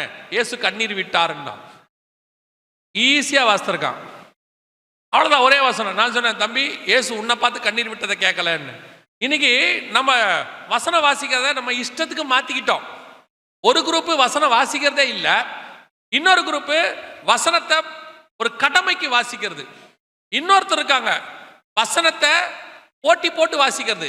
ஒரு வருஷத்துக்குள்ள முடிச்சே ஆகணும், ஒரு வருஷத்துக்குள்ள 2 தடவை முடிக்கிறது. டைம் டேபிள், காலைல ஒன்று சாயங்காலம் ஒன்று. இப்போ நம்ம பையனுக்கு பாஸ் பண்ணா போதும்ட்டு நம்ம சொல்லிட்டோம். படிப்புங்கிறது என்னன்னு கேட்டீங்கன்னா அறிவும்பாங்க. படிப்புங்கிறது நாலேஜ். அந்த படிக்கிற காரியம் லைஃபுக்கு யூஸ் ஆகணும், அதான் நாலேஜ். ஆனா இப்போ படிப்பு நாலேஜ் கிடையாது. இப்போ படிப்பு ஆசீர்வாதத்துக்கான வழி. இப்போ மண்டையில ஏறுதோ இல்லையோ கட கட கட கடன்னு மனப்பாடம் பண்ணணும். பண்ண மனப்பாடத்தை பேப்பர்ல போய் வாந்தி எடுக்கணும். எக்ஸாம்ல எடுத்து முடிச்சாச்சுன்னா அவன் வேலை முடிஞ்சிருச்சு. திருப்பி கூப்பிட்டு கேளுங்க, 5 வருஷம் கழிச்சு அந்த சாப்டரோ அதுல படிச்சதோ அவனுக்கு ஞாபகத்துல இருக்காது. ஆனா அவன் யாருன்னு கேட்டீங்கன்னா ஸ்கூல் ஃபர்ஸ்டா இருப்பான். அவன் யாருன்னு கேட்டீங்கன்னா அந்த சப்ஜெக்ட்ல டாப்பர். என்னடா 98 எடுத்திருக்கிற அப்படின்னு அந்த ஃபார்முலா என்ன, அதையெல்லாம் கேட்காத. வேகமா படிச்சோம், எழுதிட்டோம். அப்புறம் இந்த படிப்பால உனக்கு என்ன பிரயோஜனம்? அந்த மார்க்கால தான் எனக்கு குரூப் கிடைச்சிச்சு. சரி, அங்க போய் என்ன பண்ண? அங்கேயும் மனப்பாடம் பண்ணேன். சரி, அங்க என்ன பிரயோஜனம்? அதனால தான் எனக்கு இன்ஜினியரிங் சீட் கிடைச்சிச்சு. சரி, அங்க போய் என்ன பண்ண? அங்கேயும் மனப்பாடம் தான் பண்ணேன். இவன் தான் வந்து வீடு கட்டுவா, கீழே விழுந்துரும். இவன் தான் டாக்டரா இங்க வருவா, 10 பேரை கொண்டுடுவான். கதை என்னன்னா, இவன் படிக்கிறது எதுக்காகனா அந்த கோர்ஸை முடிக்கணும், அவ்வளவுதான். அதுல இருந்து ஒண்ணு கத்துக்கணுங்கிற எண்ணம் அவனுக்கு இல்ல. அதே மாதிரி பைபிள் படிக்கிற குரூப் ஒண்ணு இருக்கு. இவங்களுக்கு என்னன்னா, வாழ்நாள் முழுக்க 100 தடவை நான் பைபிள் படிச்சிருக்கிறேன். பெருமை, அதுல வேற தாழ்மையில் பெருமை. கர்த்தருடைய கிருபையில சொல்றேன், 100 தடவை படிச்சிருக்கேன். தாழ்மையாமா சொல்லும் போதே எப்படி சொல்றது? ஒருத்தர் வந்து என்கிட்ட சொன்னாரு, நான் ஒரு பெரிய குப்பையானாரு. அப்ப பெருக்கி தான் தள்ளணும்னு சொன்னேன். நம்மளதான் இப்ப ராஜாக்களும் ஆசாரியமா மாத்திட்டாரு. ஒரு நாள் குப்பையா இருந்தோம், இல்லைன்னு சொல்லல. இப்பதான் ராஜா ஆசாரிய மாத்திட்டாரு. நான் ஒரு குப்பை, நான் ஒரு கழுதை, நான் ஒரு அது, நான் ஒரு இது. உங்க தாழ்மையை நான் குறை சொல்லல, தாழ்மையில பெருமை வரக்கூடாது. சில ஆட்கள் இந்த தாழ்மையில் பெருமை பைபிள் வாசிக்கிறதுல அப்படியே 100 தடவை முடிச்சேன், 200 தடவை முடிச்சேன், முடிங்க. அதையும் நான் குற்றமா சொல்லல. 100 தடவை பைபிள் வாசுங்க, தப்பே கிடையாது. ஒரு தடவையாவது அதை தியானிங்க. அந்த வசனத்துக்குள்ள என்ன இருக்குன்னு பாருங்க. அது என்ன சொல்ல வருதுன்னு கேளுங்க. யூத வசனத்தை நல்லா மனப்பாடம் பண்ணிட்டான். வசனத்துக்குள்ள இருந்த இயேசுவை விட்டுட்டான். இயேசு வந்து நிக்கும் போது அவனுக்கு தெரியல. இப்ப அதே தப்பு தான் சபை பண்ணிக்கிட்டு இருக்குது. சபைனா நான் ஏஜியே சொல்லல, சபைனா நம்ம. இப்ப அதே தப்பு தான். பைபிள் வாசிக்கிறதுல ஒரு இன்ட்ரெஸ்ட். 10 அதிகாரம் வாசிச்சேன், ஒரு மத்தியாயவை இன்னைக்கு மொத்தத்துல உட்காந்து அட்டஸ்டா முடிச்சிட்டேன். அப்படியா, ரொம்ப சந்தோஷம். அன்னைக்கு ஒருத்தனுக்கு இப்போ லேட்டஸ்டா 2 நாளைக்கு முன்னாடி ஒரு எக்ஸாம்ல, ஸ்கிரிப்சர் எக்ஸாம்ல கேட்டிருக்கிறாங்க, டிசைபிள்ஸ் பேர் எழுதுன்னு. அவன் எழுதியிருக்கான் மத்தேயு, மார்க்கு, லூக்கா, யோவான். 12 அப்போஸ்தலர் பேர் என்னன்னா மத்தேயு, மார்க்கு, லூக்கா. இப்ப நான் சொல்ல 2 நாளைக்கு முன்னாடி நடந்த சம்பவம். மத்தேயு, மார்க்கு, லூக்கா, யோவான். எப்படா மார்க்கும் லூக்காவும்? அப்ப இல்லையான்னு என்ன கேட்கிறான் அவன். அப்ப இல்லையான்னு. இதான் பைபிள் படிக்கிற அழகு, இதான் பைபிள் படிக்கிற அழகு. ஆனா அவங்களுக்கு தெரியுது, மார்க்கு தெரியுது, லூக்கா தெரியுது. ஆனா அப்போஸ்தலர்கள் 12 பேர்ல அவங்க இல்லைன்னு தெரியல. இதே மாதிரி தான் வசன அறிவு இல்லாம வசனம் படிக்கிறது. இப்ப இந்த மாதிரி ஆட்களை வஞ்சிக்கிறது தான் இந்த மாதிரி ஆட்கள் வருவாங்க. இந்த கள்ளோபதேசக்காரன் நல்லா கவனிச்சு பாருங்க. அவன் புறஜாதியார்ட்ட போய் சுவிசேஷம் சொல்ல மாட்டான். நல்ல ஆவிக்குரிய சபைக்குள்ள வந்து பாஸ்டர் கிட்ட பேச மாட்டான். அவன் எங்க வருவான் தெரியுமா? நேரா 2 பேரா வீடுகளுக்கு வருவான். அவன் வந்து நின்று வாசல்ல கதவை தட்டுவாங்க. தட்டும்போது இயேசு கிறிஸ்துவை குறித்து உங்களிடத்தில் பேச விரும்புகிறோம் சொல்லிட்டு உங்க முகத்தை பார்ப்பாங்க. பார்த்த உடனே அந்த கள்ளோபதேசக்காரனுக்கு நல்லா தெரியும், இந்த ஆடு இன்னைக்கு பிரியாணி ஆயிடும். ஏன்னா அந்த வசனம் பேசுறத வச்சு அவன் கண்டுபிடிச்சிருவான். இந்த கள்ளோபதேசக்காரன் 20 வசனம் சரளமா பேசுவான், வரிசையா கட கட கட கட கடன்னு பேசுவான். நம்ம விசுவாசி, நல்ல உபதேச விசுவாசிக்கு 2 வசனம் தடுமாறாம வராது. அப்படியே பார்த்துக்கிட்டே இருக்கும். அவன் பேசுறத பார்த்தோன்னே இது பிரமிச்சு போய் வாய் திறக்கும். அவன்கிட்ட நம்மளை போட்டு கொடுக்கும். யாரு? இவ்வளோ கஷ்டப்பட்டு ஊழியம் பண்றாருல, இவரை அவங்ககிட்ட போட்டு கொடுக்கும். என்ன போட்டு கொடுக்கும் தெரியுமா? எங்க பாஸ்டர் கூட இப்படி எல்லாம் சொல்லி கொடுக்கல. யார்கிட்ட போய் யாரை போட்டு கொடுக்கறது? இத்தனை வருஷமா சொல்லி கொடுத்தது இது கவனிக்கல, மண்டையில ஏறல. போய் பாஸ்டர் கிட்ட சொல்லி அவன்கிட்ட சொல்றது. உடனே அவன், நாங்க ஒரு பைபிள் ஸ்டடி வைக்கிறோம், வரீங்களா? அப்படியா? இஸ்ரேல்ல இருந்து ரபியே வந்து எடுக்கிறாரு. இதுக்கு தமிழ்ல எடுத்தாலே தகராறு, அதுவே மண்டையில ஏறாது. நான் ரபிகள் வந்து எடுக்கிறது குற்றமா சொல்லல, திருப்பி நீங்க தப்பா எடுத்துக்காதியா. முதல்ல நீங்க தமிழ்ல உங்களுக்கு கொடுத்த பைபிள்ல நீங்க சரி ஆயிடுங்க. இதை முதல்ல புரிஞ்சுக்கோங்க. அடிப்படையா புரியல. இதை புரியாம நான் ஹீப்ரு படிக்க போறேன், கிரீக் படிக்க போறேன், லத்தீன் படிக்க போறேன். முதல்ல தமிழ்ல முடிங்க. தமிழ்ல முடிச்சு உங்களுக்கு கொடுக்கப்பட்ட உபதேசத்துல ஸ்ட்ராங் ஆகுங்க. அதனால தான் இந்த மாதிரி ஆட்கள்லாம் வஞ்சிக்கிறாங்க. என்ன சொல்றீங்க? ரொம்ப சிம்பிள். உங்களுக்கு வசனத்துல ஒன்னே ஒண்ணு மட்டும் தெரியணும். என்ன தெரியணும் தெரியுமா? இயேசு கிறிஸ்து ஒரு தடவை மாம்சத்தில் வெளிப்பட்டார். அவர் ஒரு தடவை நமக்காக பலியானார். பிதாவின் வலது பார்சத்தில் உட்கார்ந்து இருக்கிறார். அவர் நீதியுள்ள நியாயாதிபதியாய் வரப்போறார். இந்த வசனம் உங்களுக்கு கரெக்டா தெரிஞ்சு புரிஞ்சிருச்சுன்னா நடுவுல எவன் வந்தாலும் நீங்க ஏற்றுக்கொள்ள போகிறது இல்லை. யார் வந்தாலும் ஒத்துக்க மாட்டீங்க. இயேசு இனி ஆவியில தான் வருவார்ப்பா, இனி எப்படி மாம்சத்துல வருவாரு, டிராபிக் கான்ஸ்டபிளா எப்படி வருவாரு, நீங்க ஒரே கேள்வி கேட்டுருவீங்கல்ல. இந்த வசன அறிவு இல்லாததான் உடனே ஓ இயேசு மாதிரியே இருக்கிறாரு, தாடி மீசை எல்லாம் பார்க்க அப்படியே இருக்கு, என்னமோ இவங்க இயேசுநாதரோட 30 வருஷம் பழகின மாதிரி பார்க்கறதுக்கு. இதுக்கு காரணம் என்ன? வசன அறிவு இல்லாதது. வசனம் கள்ளோபதேசக்காரன் உங்களை ஏமாத்துறதுக்கு. எனக்கு ரொம்ப ஆச்சரியம் என்ன தெரியுமா?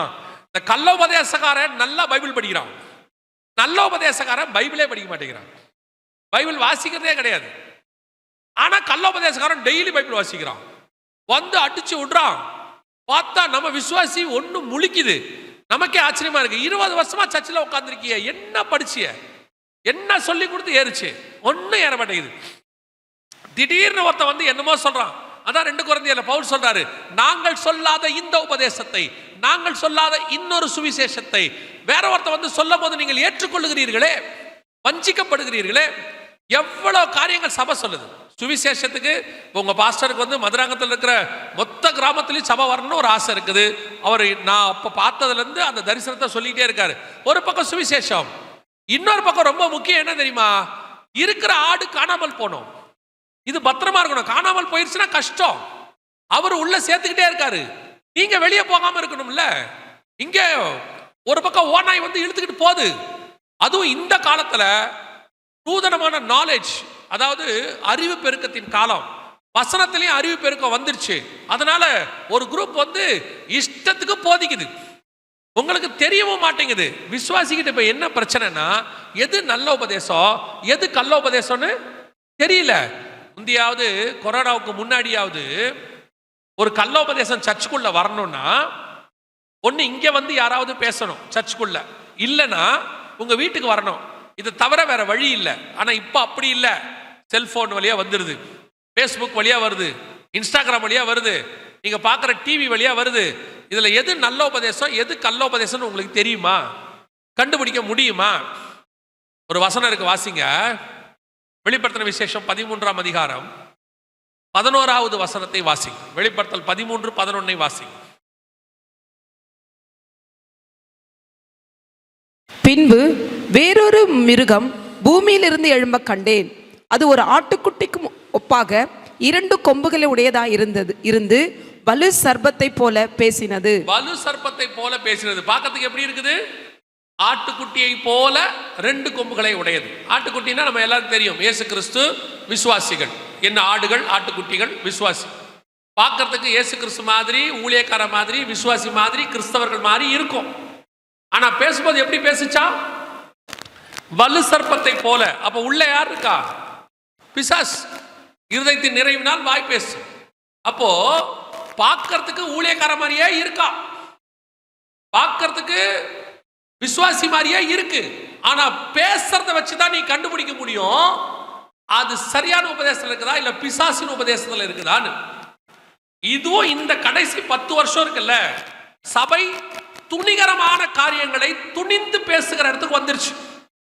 ஒரு காலத்துல ஆவிக்குரிய சபைகள்ல ஆவிக்குரிய பாடல்கள் மட்டும் பாடப்பட்டது. ஆவிக்குரியவங்களே கொஞ்சம் ஸ்பிரிச்சுவல் இல்லாத பாட்டு பாடினா சர்ச்சுக்குள்ள வராது, சர்ச்சுக்குள்ள அனுமதி கிடையாது. அவங்களே ஸ்பிரிச்சுவலா இருக்கணும். சாரல் நவரஜம்மா மாதிரி, ஃபாதர் பெர்கமென்ஸ் மாதிரி, பிரகாசிக்கும் சுடர்கள்.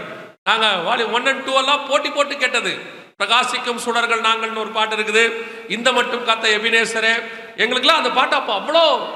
அப்போ எங்க சர்ச்சில் எங்க பாஸ்டர், அதாவது பாஸ்டர் சார்ல்ஸ் சாரோட, இப்ப இல்ல, கத்தரக்குள் நித்திரை அடைஞ்சிட்டாரு, அவங்களாம் செலக்டிவா பாட்டு பாடுவாங்க. அந்த பாட்டு ஸ்பிரிச்சுவலா இருக்கணும், இருந்தா மட்டும்தான் சர்ச்சுக்குள்ள வரும். ஸ்பிரிச்சுவல் பர்சனா இருந்தாலும் அந்த பாட்டுல ஸ்பிரிச்சுவாலிட்டி குறைவா இருந்தா, ஆவிக்குரிய தன்மை குறைவா இருந்தா பாட மாட்டாங்க. எங்க பாஸ்டர்ல அப்படி செலக்ட் பண்ணி பாடுவாங்க. இப்ப துணிகரம் என்னன்னா, சர்ச்சுக்குள்ள ஊழியக்காரன் சினிமா பாட்டு பாடுறான்.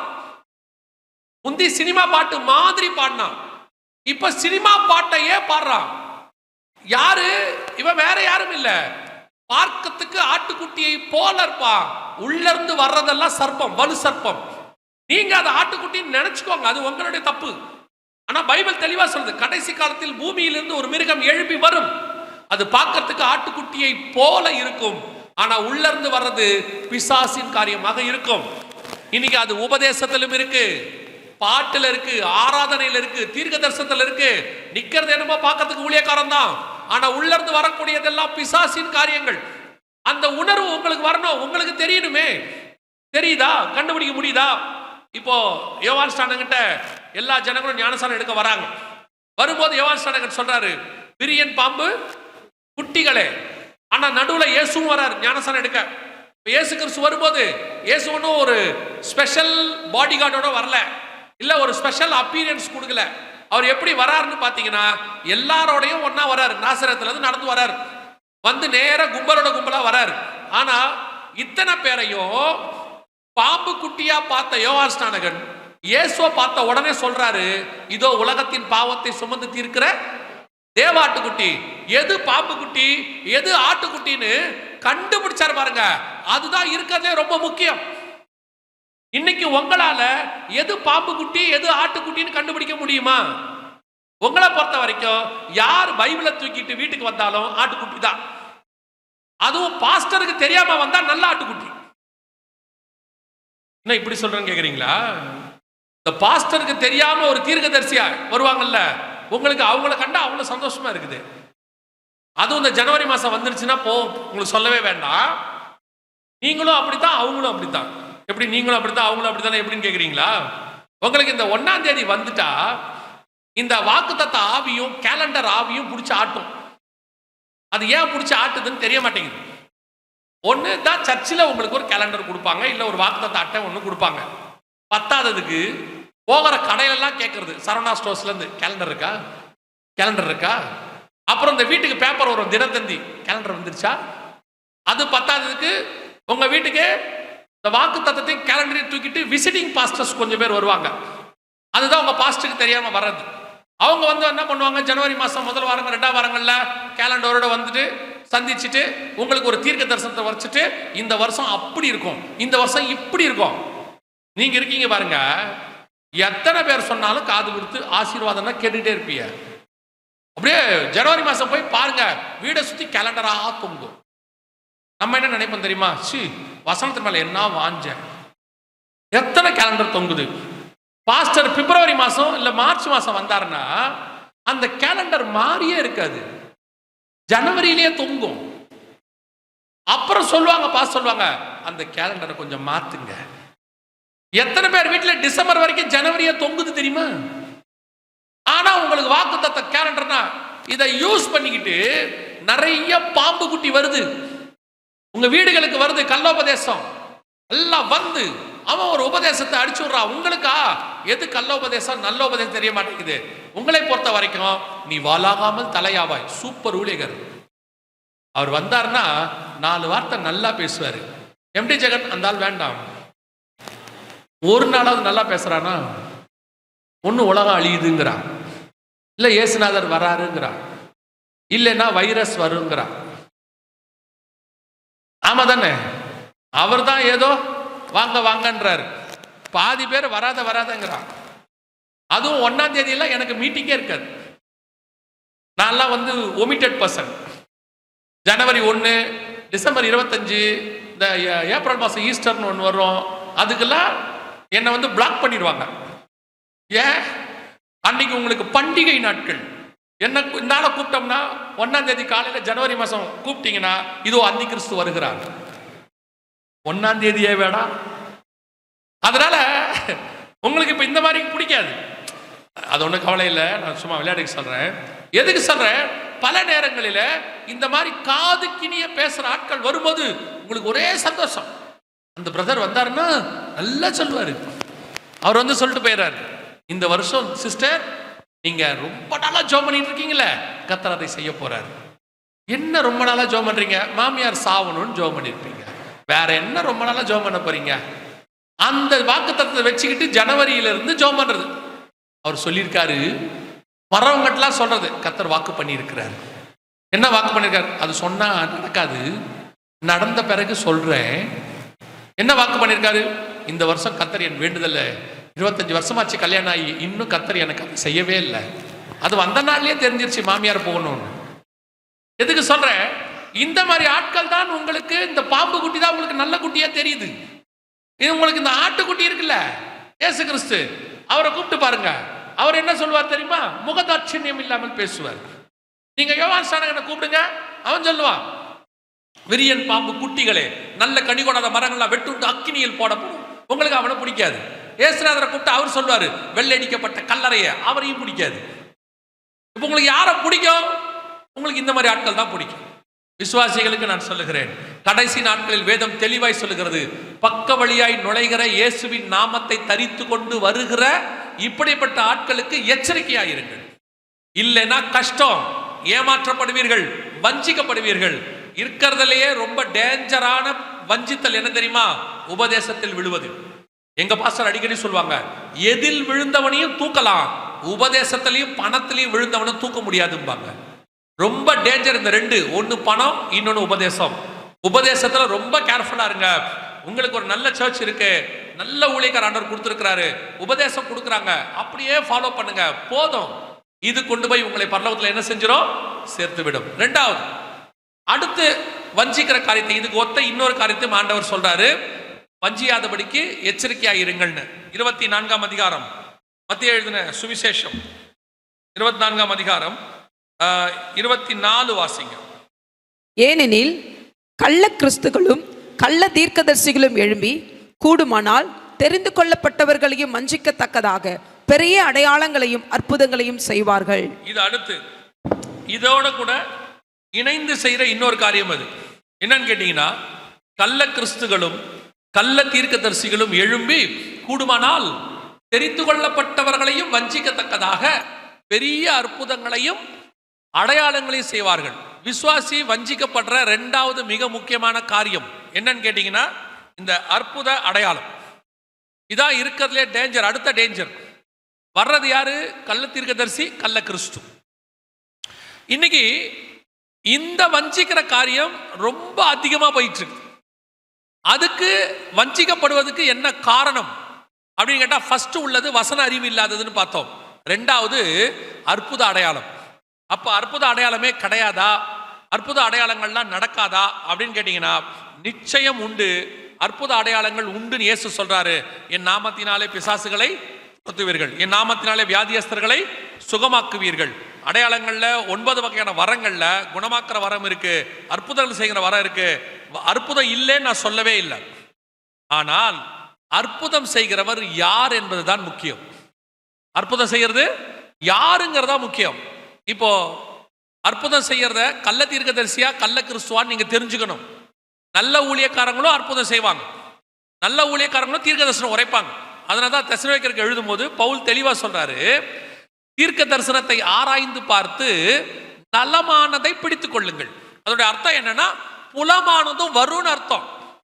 ஒரு இடத்துல ஆண்டவர் சொல்றாரு, அவர்கள் நான் உரைக்காதிருந்தும் என் நாமத்தை கொண்டு அவர்கள் தீர்க்க தரிசனம் உரைக்கிறார்கள். இன்னொரு இடத்துல சொல்றாரு, பாகாலை கொண்டு தீர்க்க தரிசனம் உரைக்கிறார்கள். கடைசி காலத்துல உங்களை வஞ்சிக்கிறதுக்கு பிசாசின் மூலமா அற்புதம் நடக்கும். அந்த இது பிசாசின் மூலமா நடக்குதா அல்லது தேவன் செய்யறாராங்கிறத விசுவாசி ரொம்ப கேர்ஃபுல்லா புரிஞ்சுக்குங்க. ஏன்னா இப்ப வஞ்சிக்கிற காரியம் இது நடக்குது சர்ச். முதல்ல பிசாசு அற்புதங்களை செய்யுமா அப்படின்னு நீங்க கேட்டீங்கன்னா, வாசிங்க வெளிப்படுத்தின விசேஷம் 16ஆம் அதிகாரம் 13, 14 வசனங்கள் வாசி. வெளிப்படுத்தல் 16, 13, 14. அப்பொழுது வலு சர்ப்பத்தின் வாயிலும் மிருகத்தின் வாயிலும் கள்ள தீர்க்கதரிசியின் வாயிலும் இருந்து தவளைகளுக்கு ஒப்பான 3 அசுத்த ஆவிகள் புறப்பட்டு வர கண்டேன். அவைகளை அற்புதங்களை செய்கிற பிசாசுகள் ஆவிகள். அவைகள் அற்புதங்களை செய்கிற பிசாசுகளின். அப்ப நல்ல தெளிவா சொல்லுது, பிசாசுகள் என்ன செய்யும்? அற்புதங்களை செய்யும். வசனம் தெளிவா இருக்குது, நேரடியா இருக்குது. அவைகள் அற்புதங்களை செய்கிற பிசாசின் ஆவிகள் அப்படின்னு இருக்கு. அப்படியானால் இப்போ அற்புதம் செய்யறது பிசாசா, அற்புதம் செய்யறது தேவ மனுஷனா, எப்படி கண்டுபிடிக்கலாம்? இதான் நீங்கள் ரொம்ப கேர்ஃபுல்லா இருக்க வேண்டிய ஒரு இடம். பல நேரங்களில இதில் நீங்கள் வஞ்சிக்கப்படுகிறீர்கள். இதை எப்படி கண்டுபிடிக்கணுங்க? ரொம்ப ஈஸியா கண்டுபிடிக்கிறதுக்கு என்ன செய்யலாம் அப்படின்னு கேட்டீங்கன்னா, நான் ஒரு உதாரணத்தோட உங்களுக்கு சொல்லிடுறேன், அப்போ உங்களுக்கு ஈஸியா புரியும். சில வருஷங்களுக்கு முன்பாக, எனக்கு தெரிஞ்ச ஒரு 5-6 வருஷத்துக்கு முன்னாடி, ஒரு வெளிநாட்டு ஊழியக்காரர் ஒருத்தர் இந்தியா வந்தார். வந்துட்டு அவர் ஒரு அற்புதம் செஞ்சார். என்ன அற்புதம் செஞ்சார்னா, இந்த மாதிரி ஒரு வாட்டர் பாட்டில், இந்த மாதிரி 1 லிட்டர் பாட்டில் எடுத்து, இந்த தண்ணியை நான் இப்ப திராட்சரசமா மாத்த போறேன் அப்படின்னு சொன்னார்.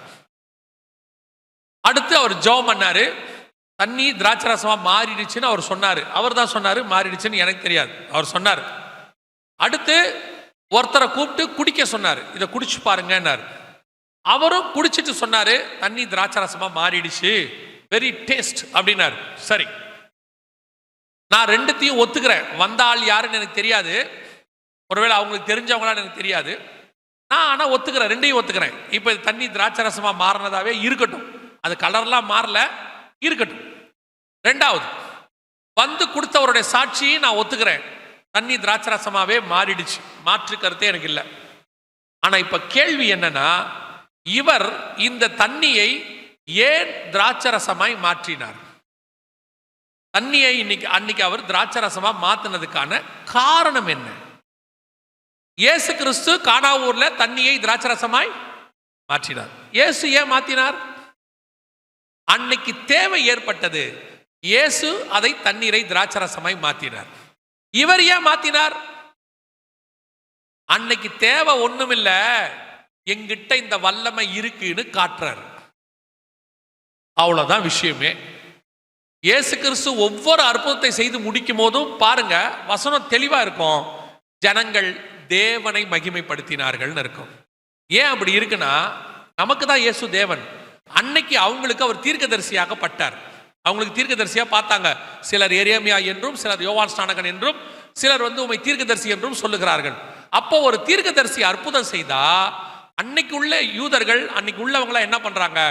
இந்த அற்புதத்தை இந்த தீர்க்கதரிசி வழியாக செய்த தேவனை மகிமைப்படுத்தினார்கள்.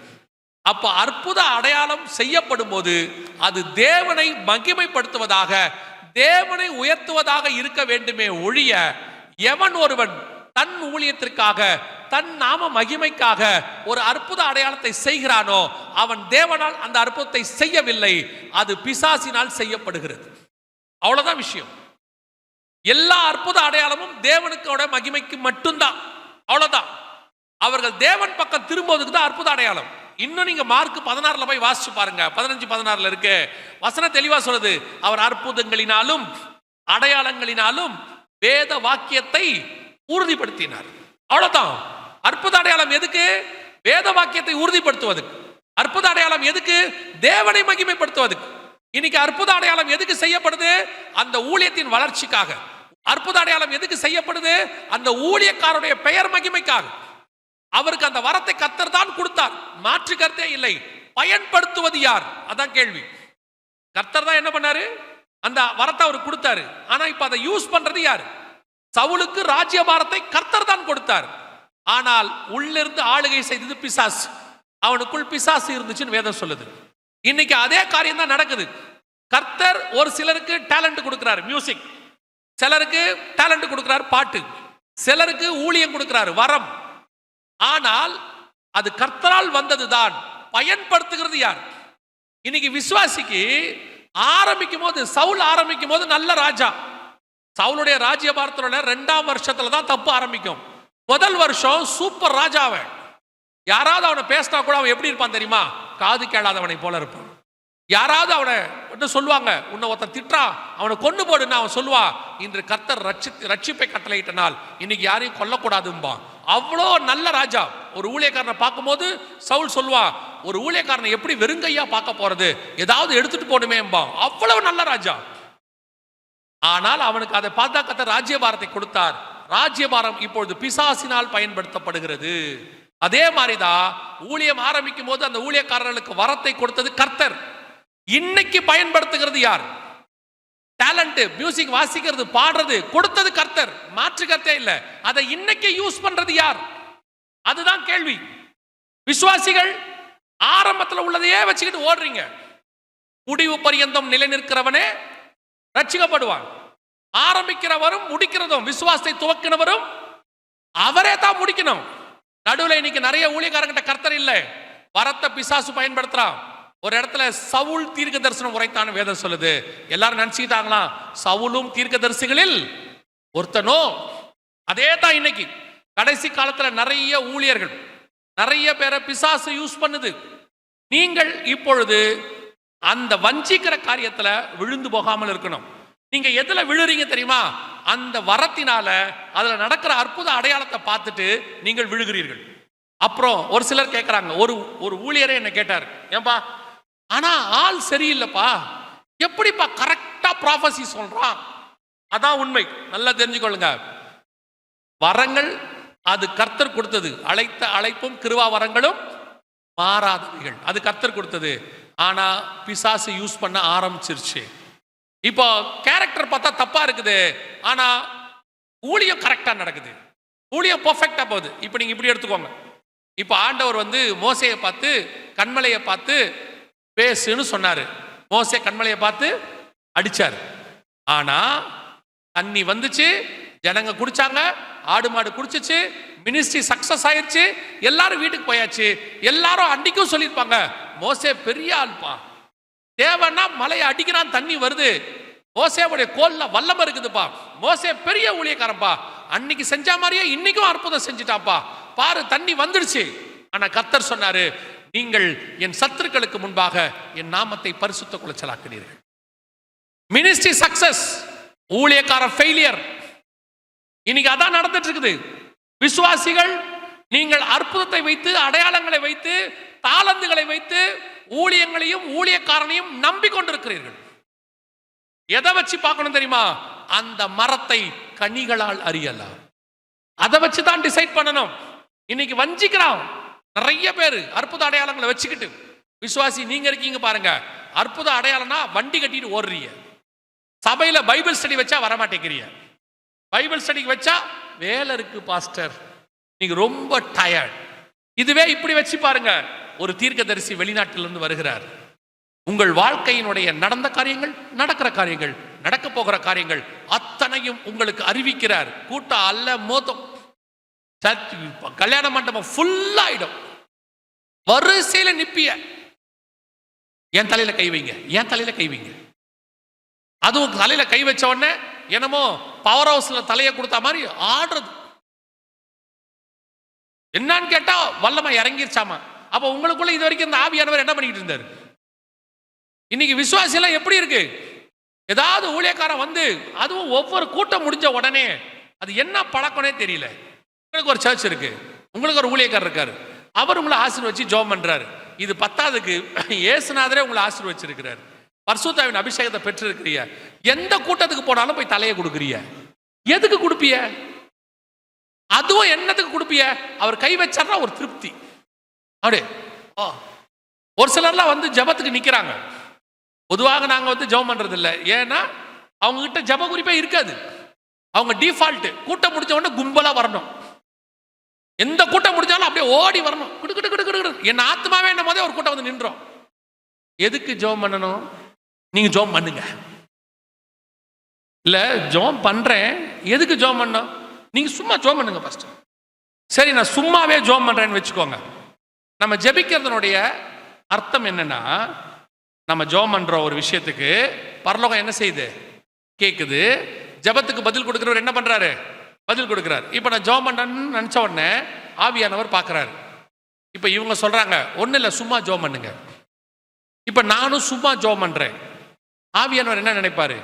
அவன் தான் பைத்தியம் மாதிரி ஒண்ணும் இல்லாம நிக்கிறான். நீ அபிஷேகம் பெற்ற ஊழியக்காரன், நீயும் பைத்தியம் மாதிரி ஒண்ணும் இல்லாம ஜெபம் பண்றிய. இப்ப நான் என்ன பதில் கொடுக்க? உண்மைதானே? இப்ப நான் சொல்றேன், ஆண்டவரே இவங்க சும்மா வந்திருக்காங்க, நானும் இவர்களுக்காக சும்மா ஜெபம் பண்ணுகிறேன், நீங்களும் இவங்களுக்கு ஒரு சும்மா ஒரு பதில் கொடுத்து அனுப்புங்க. கரெக்டா இருக்குமா?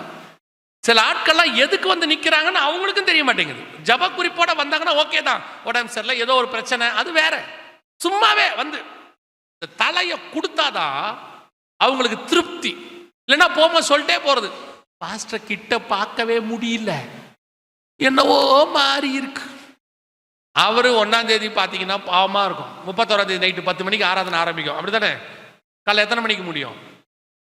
3 மணி 4 மணிக்கு முடிக்குமா? 2 மணிக்கு 3 மணிக்கு அவரே நைட் எல்லாம் நின்று 2 ஆராதனையை நடத்தி கம்யூனியன் கொடுத்துட்டு மொத்த ஜீவனும் போய் நிற்பாரு. வரிசையா ஒரு கூட்டம் நிற்கும்.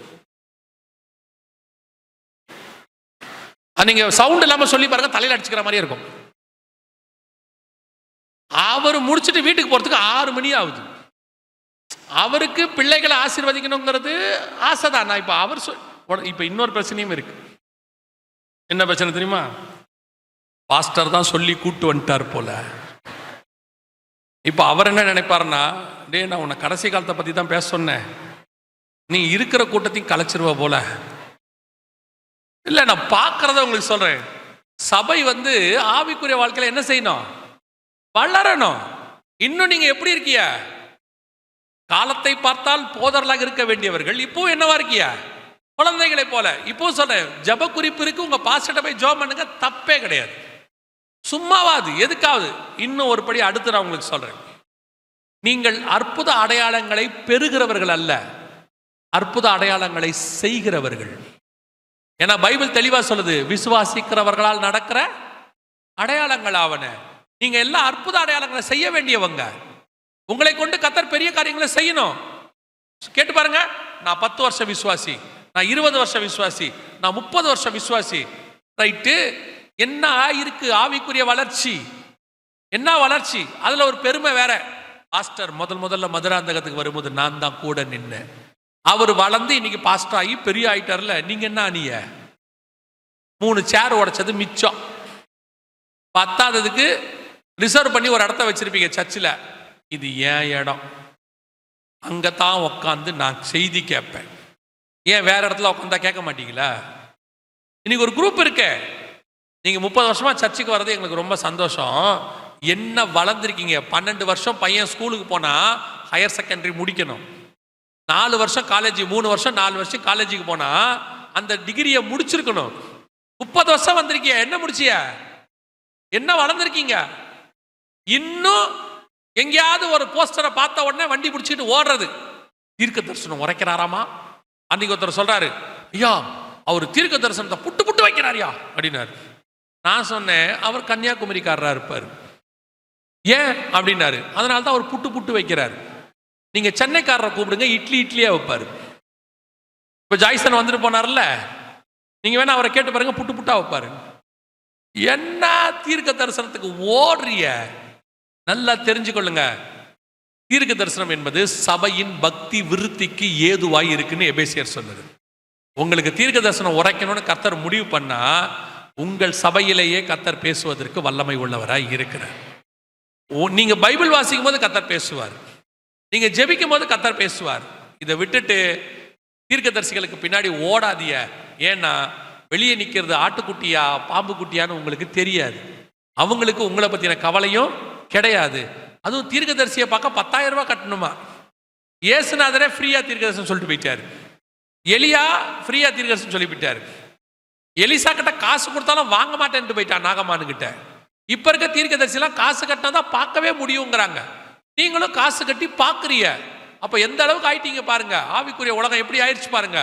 கேர்ஃபுல்லா இருந்து கொள்ளுங்க. கடைசி காலத்துல இப்படிப்பட்டவர்கள் வந்து கூடுமானால் தெரிந்து கொள்ளப்பட்டவர்களையும் வஞ்சிப்பார்கள் இருக்க. நீங்கள் எல்லாம் தெரிந்து கொள்ளப்பட்டவர்கள், முன்குறிக்கப்பட்டவர்கள், அழைக்கப்பட்டவர்கள், இயேசுவின் ரத்தத்தாலே கழுவி நீதிமான்களாக்கப்பட்டவர்கள். உங்களையும் வஞ்சிக்கிற காரியங்கள் வரும். நீங்க ரொம்ப நினைச்சுக்காதீங்க, நான்லாம் 30 வருஷம் விசுவாசின்னு. எங்க பிசாசு யாரை வச்சு ஏமாத்துவான்னு தெரியாது. ரொம்ப கேர்ஃபுல்லா இருந்து கொள்ளுங்க. கடைசியா ஒரு காரியம், ஒரு எவிடன்ஸ், அதுக்கு எச்சரிக்கை இருக்க சொல்லி இயேசு சொல்றாரு. அதை சொல்லிட்டு நான் ஜெபம் பண்ணி பாஸ்டர் சொன்ன நேரத்துக்கு முடிச்சிருவேன். வாசிங்க 24ஆம் அதிகாரம் மத்தேயு எழுதின சுவிசேஷம் 6வது வசனத்தை வாசிங்க. 24:6 வாசிங்க.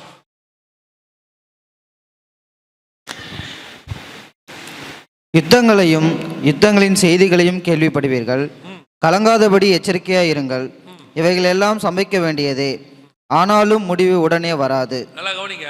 யுத்தங்களையும் யுத்தங்களின் செய்திகளையும் கேள்விப்படுவீர்கள், கலங்காதபடிக்கு எச்சரிக்கையாயிருங்கள். எந்த யுத்தத்தை இயேசு சொல்லுகிறார்? கவனிங்க, இதான் ரொம்ப முக்கியம். இப்போ இது நடந்துட்டு இருக்குது. இப்போ நாம் அந்த காலத்துக்குள்ளே இருக்கிறோம். ரொம்ப முக்கியமான இப்போ நீங்கள் எவிடன்ஸ் பார்க்குற விஷயம் இது. யுத்தங்களையும் யுத்தங்களின் செய்திகளையும் கேள்விப்படுவீர்கள், கலங்காதபடிக்கு எச்சரிக்கை. எந்த யுத்தத்தை இயேசு சொல்றாரு அப்படின்னு கேட்டிங்கன்னா, கடைசி காலத்தில் நடக்க வேண்டிய யுத்தம். எசேக்கியேல் புஸ்தகம் 38ஆம் அதிகாரம் 8வது வசனத்தை வாசிங்க. எசேக்கியேல் 38:8 வாசிங்க.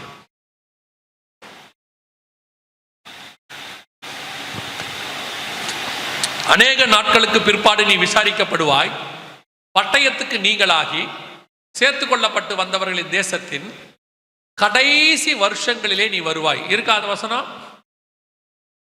இருக்கா இல்லையா? இருக்கா? அந்த இடத்துல வசனம் தெளிவா இருக்கு.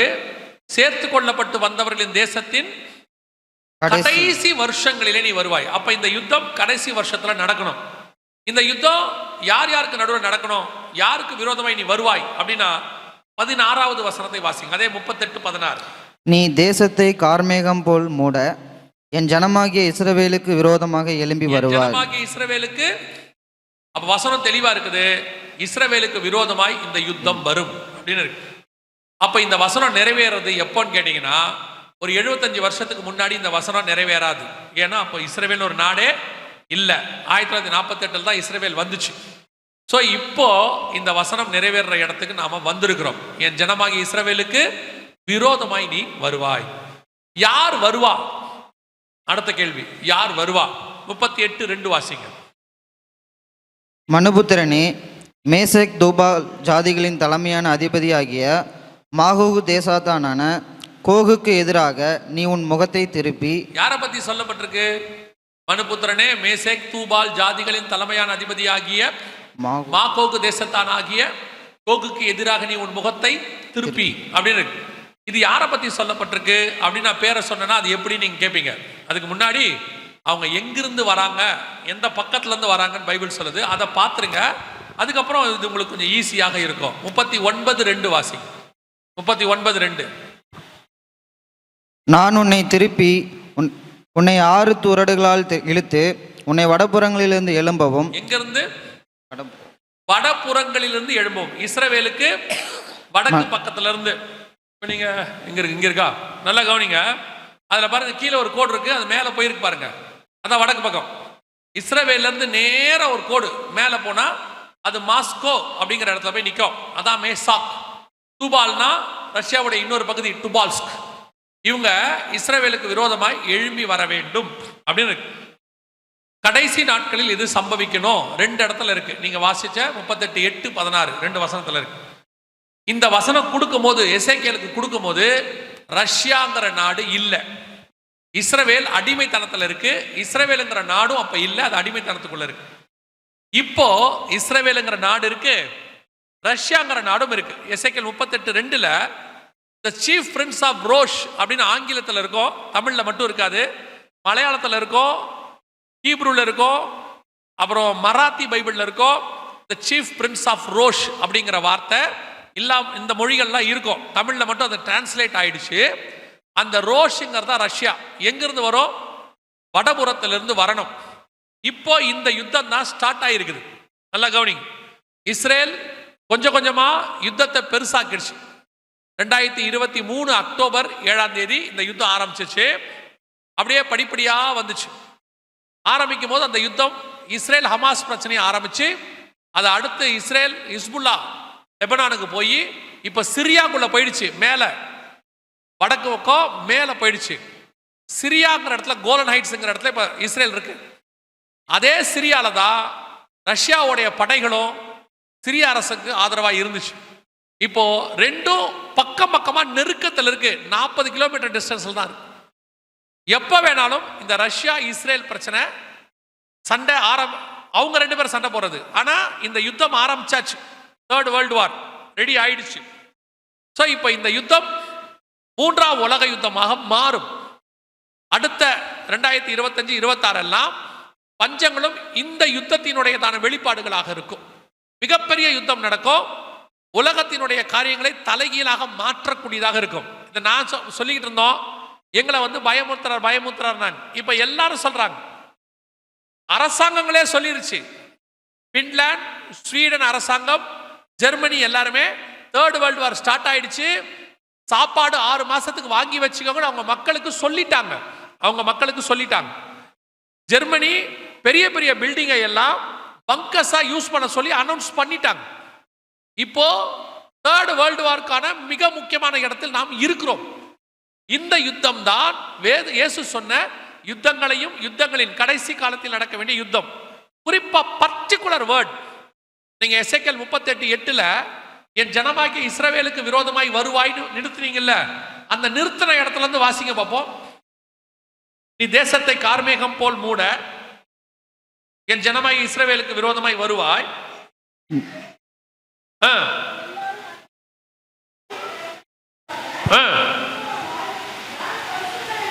இல்ல எசேக்கியேல் 38:8 திருப்பி வாசிங்க. அநேக நாட்களுக்கு பிற்பாடு நீ விசாரிக்கப்படுவாய், பட்டயத்துக்கு நீங்களாகி பற்பல ஜனங்களிலிருந்து சேர்த்து கொள்ளப்பட்டு வந்தவர்களின் தேசத்தில் கடைசி வருஷங்களில் வருவாய். நெடுநாள் பாழாய் கிடந்து பிற்பாடு ஜாதிகளில் இருந்து கொண்டு வரப்பட்டவர்களின் எல்லாரும் சுகத்தோடே குடியிருக்கும் இஸ்ரவேலின் மலைகளுக்கு விரோதமாய் வருவாய். மலைகளுக்கு விரோதமாய், அந்த வேர்ட் நல்லா கவனிங்க, இஸ்ரவேலின் மலைகளுக்கு விரோதமாய் வருவாய். இப்ப வாசிங்க எசேக்கியேல் 39:2 வாசிங்க. நான் உன்னை திருப்பி உன்னை 6 துறடுகளால் இழுத்து உன்னை வடபுறங்களிலிருந்து எழும்பவும் இஸ்ரவேல் மலைகளில் வரவும் பண்ணி. திருப்பி 2வது தடவை வசனம் சொல்லுது, இஸ்ரவேலின் மலைகளுக்கு விரோதமாய் வரவும். இப்போ அக்டோபர் மாசம் ஆரம்பிச்ச இந்த யுத்தம்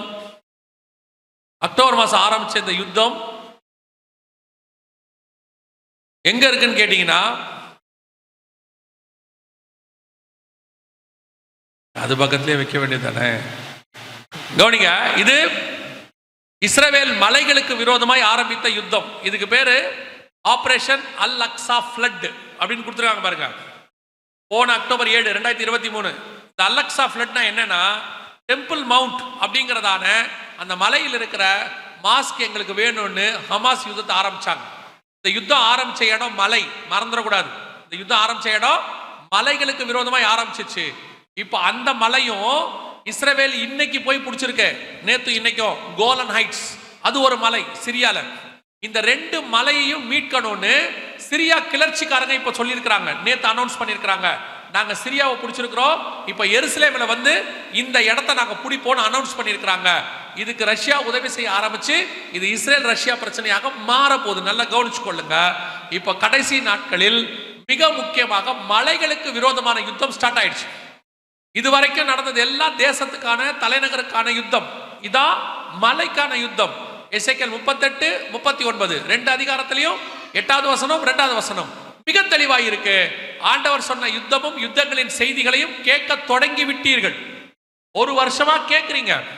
இப்ப எல்லாரும் என்ன சொல்றாங்கன்னா, இது அடுத்த கட்டத்துக்கு போகுது, நியூக்ளியர் வாருக்கு போகுதுன்னு. எசேக்கியேல் 38:39 நியூக்ளியர் வார் பத்தியும் இருக்கு. இதெல்லாம் எதுக்கு நமக்கு சொல்லுது? மிக தெளிவாக ஒன்று புரிகிறது. இயேசு சொன்ன கடைசி கால யுத்தம், சபை எடுத்துக்கொள்ளப்படுகிற காலத்தில் வரவேண்டிய யுத்தம் வந்துருச்சு. ஏன்னா இது 8 வசனத்துக்குள்ள இருக்கு. மத்திய 24 8 வசனத்துக்குள்ள இருக்கு. இது முடியும் போதுதான், அதாவது அந்த 8 வசனம் முடியறத சொல்றேன், யுத்தம் இல்ல. அந்த 8 வசனம் முடியும் போது வசனம் தெளிவா சொல்லுது, வேதனைகள் ஆரம்பிக்கும். நாம என்ன விசுவாசிக்கிறோம்னா, அந்த வேதனை ஆரம்பிக்கிறதுக்கு முன்னாடி வருகை இருக்கும் என்று விசுவாசிக்கிறோம். பைபிள் அப்படிதான் சொல்லுது. உபத்திரவ காலத்துக்கு முன்னாடி ஆண்டவர் சபையை எடுத்துக்கொண்டு போவார்.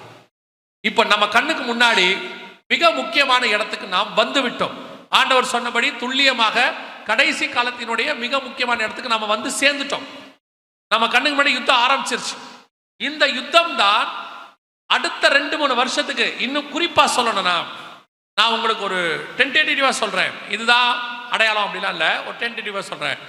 இன்னும் சில வருஷம் 2030க்குள்ள நாம் முழுவதும் சுவிசேஷம் சொல்லி முடிக்க வேண்டிய இடத்துக்கு நம்ம வந்துட்டோம்.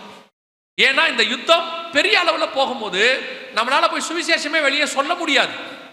அந்த அளவுக்கு யுத்தம் துணிகரம். இப்ப நீங்க பாத்தீங்க இல்லையா, கொரோனா வந்துச்சு, வெளியே போக முடியல. கொரோனா விட மோசமான கிருமி ஒண்ணு வருது, அவங்கள அனௌன்ஸ் பண்ணியிருக்கிறாங்க. யாரு? இவங்களே சொல்லியிருக்கிறாங்க. WHO சொல்லியிருக்கு, கொரோனாவை விட மோசமான கிருமி ஒன்று வருகிறது, 20 மடங்கு சக்தி வாய்ந்தது. இவங்களே அனௌன்ஸ் பண்ணியிருக்கிறாங்க. ஒரு பக்கம் யுத்தம், ஒரு பக்கம் இந்த மாதிரி கொள்ளை நோய்கள், ஒரு பக்கம் பஞ்சம், ஒரு பக்கம் பூமி அதிர்ச்சிகள். இதெல்லாம் ஒன்னா சேரும் போது மிகப்பெரியதான பேரழிவு சபை எடுத்துக்கொள்ளப்படுகிற காலத்தில் நடக்கணும். இதுக்கு நடுவுல கர்த்தர் சொன்னபடி பல காரியங்கள் நடந்துகிட்டே இருக்கு. இப்ப நாம ஆயத்தமா இருக்கிறோமா? இதான் கேள்வி. ஆண்டவர் சொன்னபடி இது துல்லியமா நடக்க ஆரம்பிச்சிருச்சு. கர்த்தருடைய வார்த்தைகளில் ஒன்றும் தவறி போகவில்லை. 100%. 2500 வருஷத்துக்கு முன்னாடி எழுதுனது நம்ம கண்ணுக்கு முன்னாடி நடக்குது. இப்போ இங்க இருக்கக்கூடியதான இந்த மாஸ்கை சுத்தி தான் சண்டை நடக்கும். அந்த மாஸ்கை யார் கைப்பற்ற போறாங்க என்பதுதான் கேள்வி. அதனுடைய முடிவை நீங்கள் பார்ப்பீர்கள். அந்த இடத்துல தான் 3வது தேவாலயம் வரணும். இப்ப தேவாலயத்துக்கான எல்லா கருத்தையும் அவங்க கொண்டு வந்துட்டாங்க. இந்த தேவாலயத்தை கட்டி கொடுக்கிறவனா தான் அந்தி கிறிஸ்து வருவான். அவன் தான் பரிசுத்த ஸ்தலத்துல வந்து நிற்பான். அவன் வருவதற்கு முன்பதாக உங்களை என்னையும் மீட்க வருவேன் என்று இயேசு வாக்கு பண்ணி இருக்கிறார். அல்லேலூயா. அப்ப இயேசு சொன்ன இத்தனை விஷயங்களும் துல்லியமாய் நடக்குமானால் அவர் வருவேன் என்கிற வாக்கு தத்தமும் நிறைவேற போகிறது. ஆண்டவர் என்ன செய்ய போறாரு? நம்மளை வந்து மீட்டுறார். இத்தனை வருஷம் காத்திருந்த காத்திருக்குதல் முடிவுக்கு வரப்போகிறது. இதெல்லாம் ஒரு பக்கம் இருக்கட்டும். இயேசு வரப்போவது உண்மை, அடையாளங்கள் நடக்குது, எல்லாம் ஓகே. நீங்களும் நானும் அந்த வருகையில் போவோமா? அதான் கேள்வி. இயேசு என்ன சொல்ற ஒரு வார்த்தை, அதுல யுத்தங்களின் செய்திகளையும் கேள்விப்படுவீர்கள், கலங்காதபடிக்கு எச்சரிக்கையா இருங்கள். எப்படி இருப்பீங்க? எப்படி பயப்படாம இருப்பீங்க? வசனம் சொல்லுது, கலங்காதபடிக்கு எச்சரிக்கையா இருங்கள். எப்படி பயப்படாம இருக்கிறது? வரப்போறது நியூக்ளியர் வார், ஒரு பக்கம் கொள்ளை நோய் பெருசா நடக்கும். ஆனா இயேசு சொல்றாரு, கலங்காதபடிக்கு எச்சரிக்கையா இருங்கள். அதோட அர்த்தம் என்னன்னா, இதெல்லாம் வரப்போகிறது உண்மை, எந்த விதமான மாற்று கருத்தும் இல்லை. ஆனால் இது எல்லாம் உலகத்தில் சம்பவிக்க வேண்டியது. இது எதுவுமே தேவ பிள்ளைகளுக்கோ தேவ ஜனங்களுக்கோ வரக்கூடாது. கலங்காதபடிக்கு எச்சரிக்கையாயிருங்க. இது உங்களுக்கு எனக்கும் வராதுன்னு பைபிள் சொல்லுது. வராதுன்னா யாருக்கு வராது? கலங்காதபடிக்கு எச்சரிக்கையா இருக்கிறவங்களுக்கு வராது. பயந்தா வரும். நான் பயந்தது எனக்கு நேரிட்டது. பயம் ஒரு பாவம், மறந்துடாதீங்க. 21ஆம் அதிகாரம் வெளிப்படுத்தின விசேஷம் 8வது வசனத்தை வாசிக்கும் போது, அக்னியும் கந்தகம் எரிகிற கடலில் பங்கடைக்கிறவங்க லிஸ்ட்ல ஃபர்ஸ்ட் யார் இருக்கா? பயப்படுகிறவர்கள். இதைத்தான் இயேசு சொல்றாரு, பயப்படாதிருங்கள். யுத்தம் வரும், கொள்ளை நோய் வந்துச்சு, அது உலகத்துக்கு வரும், தேவ பிள்ளைகள் வீட்டுக்குள் வராது. யுத்தம் நடக்கும், அது தேவ பிள்ளைகள் வீட்டுக்குள் வராது. பஞ்சம் வரும், ஆனால் நம் வீட்டில் ஆகாரம் கர்த்தர் கொடுத்திருப்பார். இந்த விசுவாசம் நமக்கு வேணும். விசுவாசித்தால் தேவனுடைய மகிமையை நீங்கள் காண்பீர்கள். இப்ப நடக்க போறதெல்லாம் உண்மைதான். பயப்படாம இருப்பீங்களா? இது உங்களால முடியுமா? இஸ்ரவேல் முழுக்க, எகிப்து முழுக்க வாதை வந்தது. அது இஸ்ரவேல் இருந்த கோசே நாட்டில் மட்டும் வரவில்லைன்னு பைபிள் சொல்லுது. அதே தேவன் தான் இன்னும் ஜீவனோடு கூட இருக்கிறார். உலகம் முழுக்க தண்ணீல மூழ்கிறது, அது நோவாய் இருந்த பேழைக்குள் மட்டும் வரவில்லை என்று வசனம் சொல்லுகிறது. அந்த தேவன் தான் இன்னும் ஜீவனோடு கூட இருக்கிறார். அந்த தேவன் உங்களையும் என்னையும் பாதுகாக்க வல்லமை உள்ளவராக இருக்கிறார். அல்லேலூயா. இதெல்லாம் சம்பவிக்க வேண்டியதே. கலங்காதபடிக்கு எச்சரிக்கையா இருங்க, பயப்படாதீங்க. இதெல்லாம் கேட்டோம்னா ஐயோ யுத்தம் வருது. ஆமா வரும், எல்லாம் வரும். நம்ம விசுவாசிக்கு என்ன பிரச்சனை தெரியுமா? இதெல்லாம் வரவே கூடாது. இதெல்லாம் என்ன செய்யக்கூடாது? வரவே கூடாது. அதுவும் எப்போ வரக்கூடாது? நான் இருக்கிற வரைக்கும் வரக்கூடாது. நான் போன பிறகு என்ன வேணாலும் நடக்கட்டும். சிலர்லாம் வீட்டில் சொல்லுவாங்க, என் கண்ணுக்கு முன்னாடி இதெல்லாம் நடக்கவே கூடாது. கண்ணை மூடிக்கோங்க. கர்த்தருடைய வார்த்தை ஒரு நாள் என்ன ஆகாது? மாறி போகாது. இன்னும் கொஞ்சம் பேர் சொல்லுவாங்க, இது கிருபையின் காலம், அதெல்லாம் கர்த்தர் அனுமதிக்க மாட்டாரு. கிருபையின் காலம். 1ஆம் உலக யுத்தம் வந்துச்சா இல்லையா? 2ஆம் உலக யுத்தம் வந்துச்சா இல்லையா? சுனாமி வந்துச்சா இல்லையா? கொரோனா வந்துச்சா இல்லையா? இப்ப ஜப்பான்ல ஜனவரி மாசம் போன 1ஆம் தேதி பூமி அதிர்ச்சி 7 புள்ளியில வந்துச்சா இல்லையா? கிருபையின் காலம். கிருபையின் காலத்துக்கும் அதுக்கும் சம்பந்தம் இல்ல. கிருபையின் காலம்னா என்ன தெரியுமா? இதெல்லாம் சம்பவிக்கும். இதுக்கு நடுவுல தம்முடைய பிள்ளைகளை கர்த்தர் பறந்து காக்கிற பட்சியை போல பாதுகாப்பார். எவன் மேல் இரக்கமாயிருக்க சித்தமாயிருக்கேனோ அவன் மேல் இரக்கமாயிருப்பார். கர்த்தர் உங்களை என்னையும் பத்திரமா பாதுகாப்பார். அவ்வளவுதான். ஏன்னா நாம் அவரை விசுவாசிக்கிறபடினால. யார் விசுவாசித்தாலும் பத்திரமாய் பாதுகாப்பார். இதெல்லாம் சம்பவிக்க வேண்டியதே. ஒண்ணு நீங்க நடக்காதுங்கிறீங்க, இல்ல ஆயத்தப்படாம இருக்கீங்க, நிர்விசானமா இருக்கீங்க. வர வேண்டிய காலம் வந்துருச்சு. வாசப்பள்ளியிலிருந்து கதவை தட்டுகிற வருகையில எந்த நேரம் அழைத்து கொண்டு போவார். இப்படிதான் கொரோனாக்கு முன்னாடியும் ஆண்டவர் சொல்லிக்கிட்டே இருந்தார். WHO சொல்லுச்சு, நாங்க எடுத்து சொன்னோம், பைபிள்ல சொன்னது இப்போ சொல்றாங்கன்னு. ஒரு கூட்டம் நிர்விசானம் பாதிக்கப்பட்டாங்க. இப்போ ஆண்டவர் சொல்றார், யுத்தங்களின் செய்திகளையும் கேள்விப்பட தொடங்கி விட்டீர்கள். மலைகளுக்கு விரோதமா யுத்தம் ஸ்டார்ட் ஆயிருச்சு. வெகு சீக்கிரத்தில் ஆண்டவர் வரப்போகிறார். அல்லேலூயா. இனி காலம் செல்லாது. அப்ப இந்த வருகை வந்துச்சுன்னா, ஒருவேளை இதுக்கு நடுவில் கர்த்தருடைய வருகை சம்பவம், ஏன்னா அவர் வர எப்போன்னு நமக்கு தெரியாது. வருகை வந்துச்சுன்னா இதில் நான் போகணும், என்ன செய்யணும் அப்படின்னு ஒரு கேள்வி இருக்கும் இல்லையா? அதை மாத்திரம் சொல்லிட்டு நான் ஜெபம் பண்ணிட்டு பாஸ்டர் கையில் கொடுக்க விரும்புகிறேன். என்ன செய்யணும் அப்படின்னு கேட்டா, 7 காரியங்களை நீங்கள் செய்தால் இந்த வருகையில் பிரவேசிப்பது எளிது. முதலாவதாக, இயேசு கிறிஸ்துவின் ரத்தத்தினாலே பாவ மன்னிப்பின் நிச்சயத்தை நீங்கள் பெற்றிருக்க வேண்டும். இயேசு என் பாவத்தை மன்னிச்சாருங்கிற நிச்சயம் இருக்கணும். இல்லைங்க, நாலா கிறிஸ்டியன் ஃபேமிலி, 2 தலைமுறை கிறிஸ்டின், 3 தலைமுறை கிறிஸ்டின், நீங்க 30 தலைமுறை கிறிஸ்டினா கூட இருந்துக்கோங்க, நீங்க பாவம் செஞ்சா உங்க பாவத்துக்கு நீங்க தான் மன்னிப்பு கேட்கணும். கிறிஸ்தவங்களா இருக்கிறதுனால பாவம் செஞ்சதுனால பரலோகத்துக்கு போயிடலான்னு நினைக்காது. நான் ஏஜி சர்ச்சில் மெம்பரு, அதனால எனக்கு பரலோகத்தில் இடஒதுக்கீடு கொடுத்துருப்பாங்கலாம் நினைக்காதீங்க. பரலோகத்துக்குள்ள இங்கே வந்து வேற வழி இல்லை. நம்ம டினாமினேஷனா சர்ச்சா காலத்தின் கட்டாயம் பிரிஞ்சிருக்கிறோம். பரலோகத்துக்குள்ள எந்த டினாமினேஷனுக்கும் சர்ச்சுக்கும் வேலையே இல்லை. அங்க வந்து நீங்க ஏசியை இப்படி வாங்க, ரைட்ல வாங்க, ஏஜி லெஃப்ட்ல வாங்க, சிஎஸ்ஐ எல்லாம் இந்த பக்கம் வாங்க அப்படின்லாம் கூப்பிட போறது இல்லை. பரலோகத்தின் வாசல்ல 2 சாட்சி, உண்மையும் உத்தமம் உள்ளவனே எஜமானுடைய சந்தோஷத்துக்குள் பிரவேசி, அக்கிரம செய்கைக்காரரே என்னை விட்டு அகன்று போங்கள். 2ல ஏதாவது ஒண்ணுதான். ஸோ பரலோகத்துக்குள்ள போகும்போது நான் எவ்வளோ தசமாக கொடுத்தேன், எவ்வளோ காணிக்கை கொடுத்தேன், என்ன பண்ணேன், அதெல்லாம் அங்கே 2வது தான். முதலாவதாக, உங்கள் உள்ளான மனுஷன் பாவம் மன்னிக்கப்பட்டிருக்கிறதா, ரத்தத்தாலே கழுவப்பட்டிருக்கிறதா, பாவ அறிக்கை பண்ணியிருக்கீங்களா, ரட்சிக்கப்பட்டிருக்கீங்களாங்கிறதா ஃபர்ஸ்ட் பாயிண்ட். 2வது, பிதா குமாரன் பரிசுத்தாவின் நாமத்தினாலே தண்ணீர்ல மூழ்கி ஞானஸ்நானம் எடுத்து. இல்லைங்க, நான்லாம் குழந்தையிலே எடுத்துட்டேன், சின்ன வயசுலேயே கொடுத்தாங்க அப்படின்னா அந்த ஞானஸ்நானத்தை பைபிள் அலோவ் பண்ணல. அப்படி ஒரு ஞானஸ்நானம் பைபிள்ல இல்ல. ஞானம் வந்த பிறகு எடுக்கிற ஸ்நானத்துக்கு பேர் தான் ஞான ஸ்நானம். கர்த்தருக்கு பயப்படுதலே ஞானத்தின் ஆரம்பம். தீமை விட்டு விலகுதலே கர்த்தருக்கு பயப்படுகிற பயம். அப்ப ஞானஸ்நானம் எப்ப எடுக்கணும்னா, தீமை விட்டு விலகி கர்த்தருக்கு பயந்து இனி பாவம் செய்ய மாட்டேன் அறிக்கை செய்து பாவத்துக்கு மரித்து நீதிக்கு உயிர் தெழுதல், இந்த ஞானஸ்நானத்தை எடுக்கணும்னு பைபிள் சொல்லுது. இதை எடுத்திருக்கிறீங்களா? அதனாலதான் இயேசு ஒரே வார்த்தையில சொல்வார், ஒரே லைன்ல, விசுவாசம் உள்ளவன் ஆகி ஞானஸ்நானம் பெறுகிறவனே ரட்சிக்கப்படுவான்.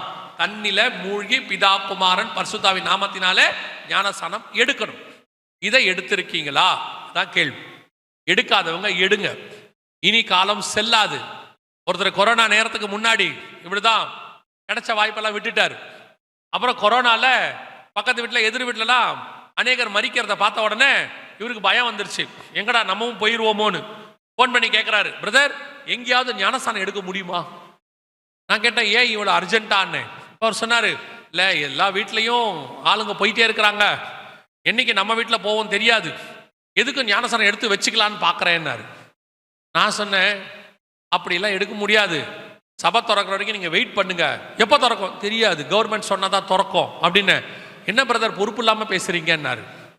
நான் சொன்னேன், சபை திறந்துருந்துச்சு, தொட்டி நிறைய தண்ணி இருந்துச்சு, எத்தனை ஊழியக்காரங்க தலை கிடைக்குமான்னு தேடினாங்க, நீங்க வரல, இப்ப என்னதான் பண்ணணும்னாரு. சாகாம பார்த்துக்கோங்கன்னு சொன்னேன்.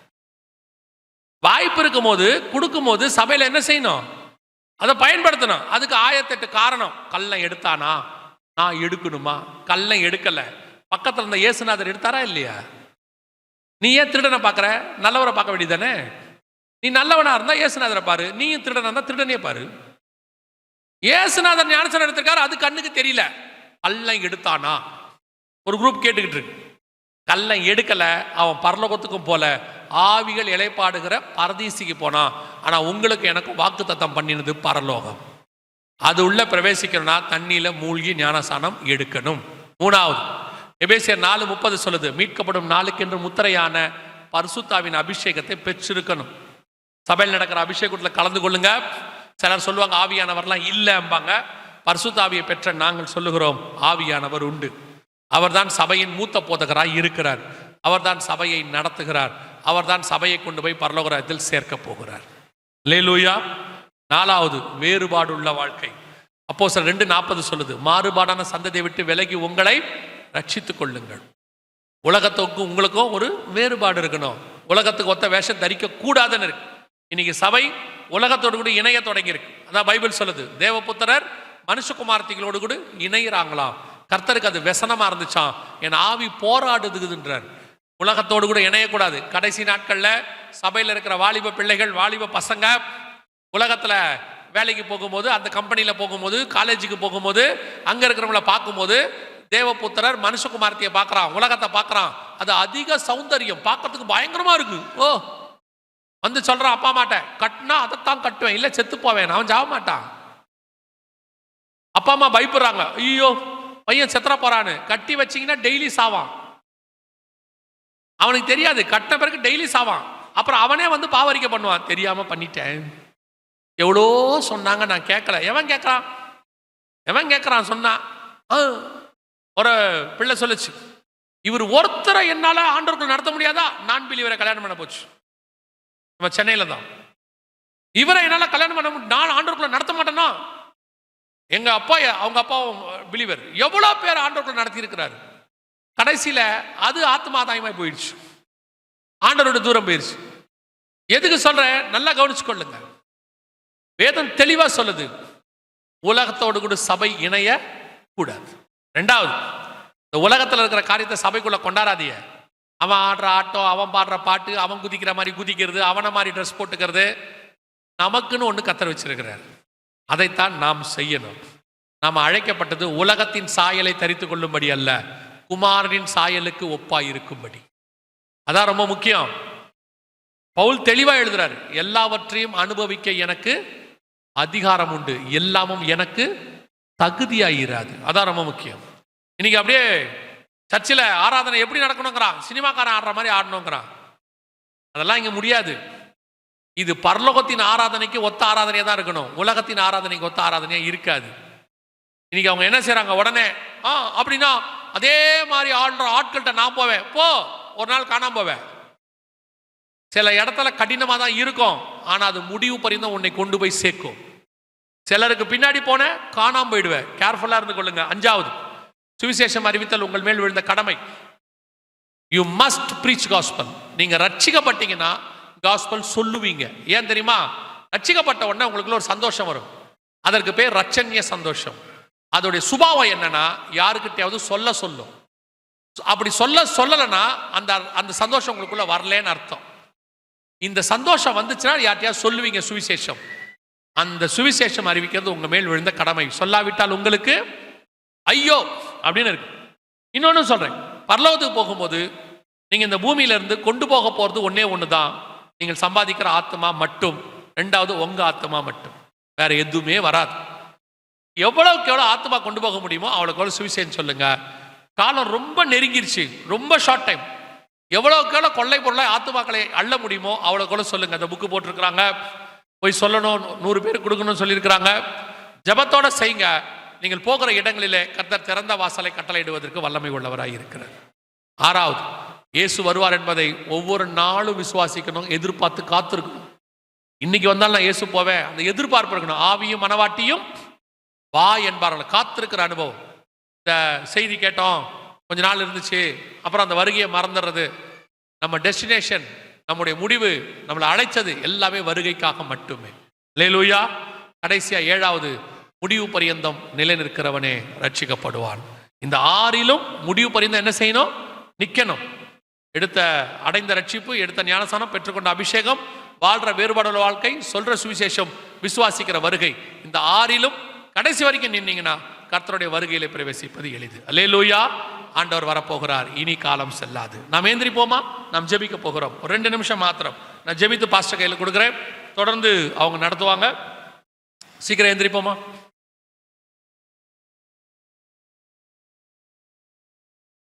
எல்லாம் கண்களை மூடுவோம். ஒரே ஒரு கேள்வியை மாத்திரம் நான் கேட்டு ஜெபித்து முடிக்க விரும்புகிறேன். எல்லா கண்களை மூடி இருப்போம். கரெக்டாக 2 நிமிஷம் தான் பாஸ்டர் கிட்ட கொடுத்துருவேன், தொடர்ந்து அவங்க நடத்துவாங்க. வேதம் சொல்லுகிறது, நம்மை நாமே நிதானத்தை அறிந்தோமானால் நாம் நியாயம் தீர்க்கப்படும். உங்களை ஆராய்ந்து பாருங்க, இந்த வருகையில நீங்க போவீங்களா? உங்களுக்கே தெரியும், உங்க இருதயத்துக்கு தெரியும், உங்களுக்குள்ள இருக்கிற ஆவியானவர் உணர்த்துவார் உங்களுக்கு எது தடையா இருக்குன்னு பாருங்க. அந்த தடைகளை இப்பொழுது தேவ சமூகத்தில் அறிக்கை செய்து விட்டு விடுகிறதான வேலை. சில நேரத்தில் நான் விடணும்னு நினைக்கிறேன், ஆனால் என்னால் விட முடியல அப்படின்னீங்கன்னா ஆவியானவர் உங்களுக்கு ஏற்ற சமயத்தில் உதவி செய்கிறவராக இருக்கிறார். ஒரே ஒரு நிமிஷம் மட்டும் கண்களை மூடி அமைதியா, இந்த வருகைக்கு நான் ஆயத்தமா இருக்கிறேனா, இன்னும் ஆயத்தம் இல்லாம எனக்குள்ள என்ன இருக்கு, என் மாம்சம் ஆவி ஆத்மா சரீரம் மூணும் கர்த்தருக்கு முன்பாக உண்மை உள்ளதா இருக்குதா? உங்களுக்கே தெரியும், ஆவியானவர் உணர்த்துவார். யாரும் இங்கிருந்து எதுவும் சொல்ல வேண்டாம், ஆராய்ந்து பாருங்க. ஒரே ஒரு நிமிஷம் மட்டும் கண்களை மூடி இருப்போம் எல்லாரும், வேற யாரும் எந்த வேலையும் பார்க்க வேண்டாம், எல்லாரும் கண்களை மூடுங்க. அந்த நேரத்தில் நான் ஒரே ஒரு கேள்வியை மாத்திரம் கேட்டு நான் ஜெபித்து முடிக்க விரும்புகிறேன். நான் இன்னும் தண்ணியில மூழ்கி ஞானசானம் எடுக்கல. எனக்கு ஆண்டவர் இன்னைக்கு உணர்த்தினாரு, இந்த நேரத்தில் என்னை ஞானசானத்துக்கு தண்ணியில மூழ்கி எடுக்க என்னை ஒப்பு கொடுக்கிறேன் அப்படிங்கிறவங்க இருந்தா உங்க வலது கரத்தை உயர்த்துங்க. நான் உங்களுக்காக ஜெபிக்க விரும்புகிறேன். நான் இன்னும் தண்ணியில மூழ்கி எடுக்கல, கர்த்தர் எனக்கு உணர்த்தினாரு, நான் தண்ணியில மூழ்கி ஞானசானம் எடுக்க விரும்புறேன் அப்படிங்கிறவங்க மட்டும் உங்களுக்காக நான் ஜெபிக்க தான் போறேன், வேற ஒன்றும் இல்லை. யார் இருக்கிறீங்க கரங்களை உயர்த்துங்க பார்ப்போம், நாம் ஜெபிக்கலாம். ஒருத்தர் இருக்கிறாங்க, வேற யாராவது இருக்கிறீங்களா? 2 பேர் இருக்கிறாங்க, 3 பேர் இருக்கிறாங்க, 4. இது உங்களுக்கான ஜெபந்தான். 5, 6, 7 பேர் இருக்கிறாங்க.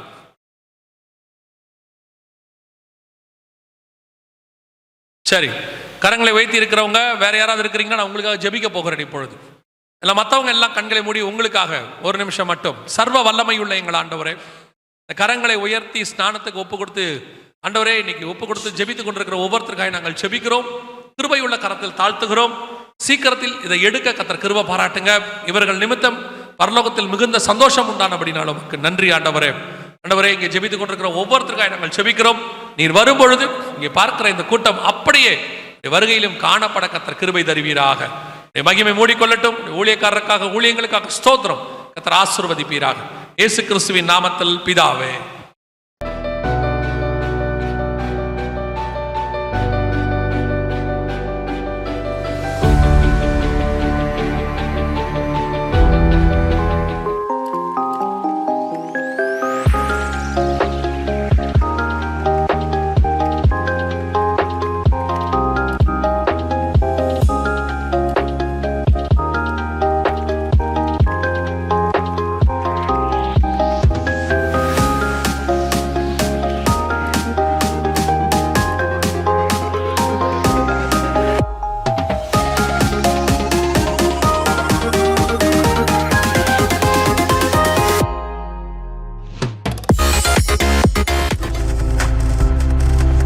நீங்கள் பார்த்துக் கொண்டிருப்பது உங்கள் ஜாய் டிவி. உங்கள் துக்கம் சந்தோஷமாய் மாறும்.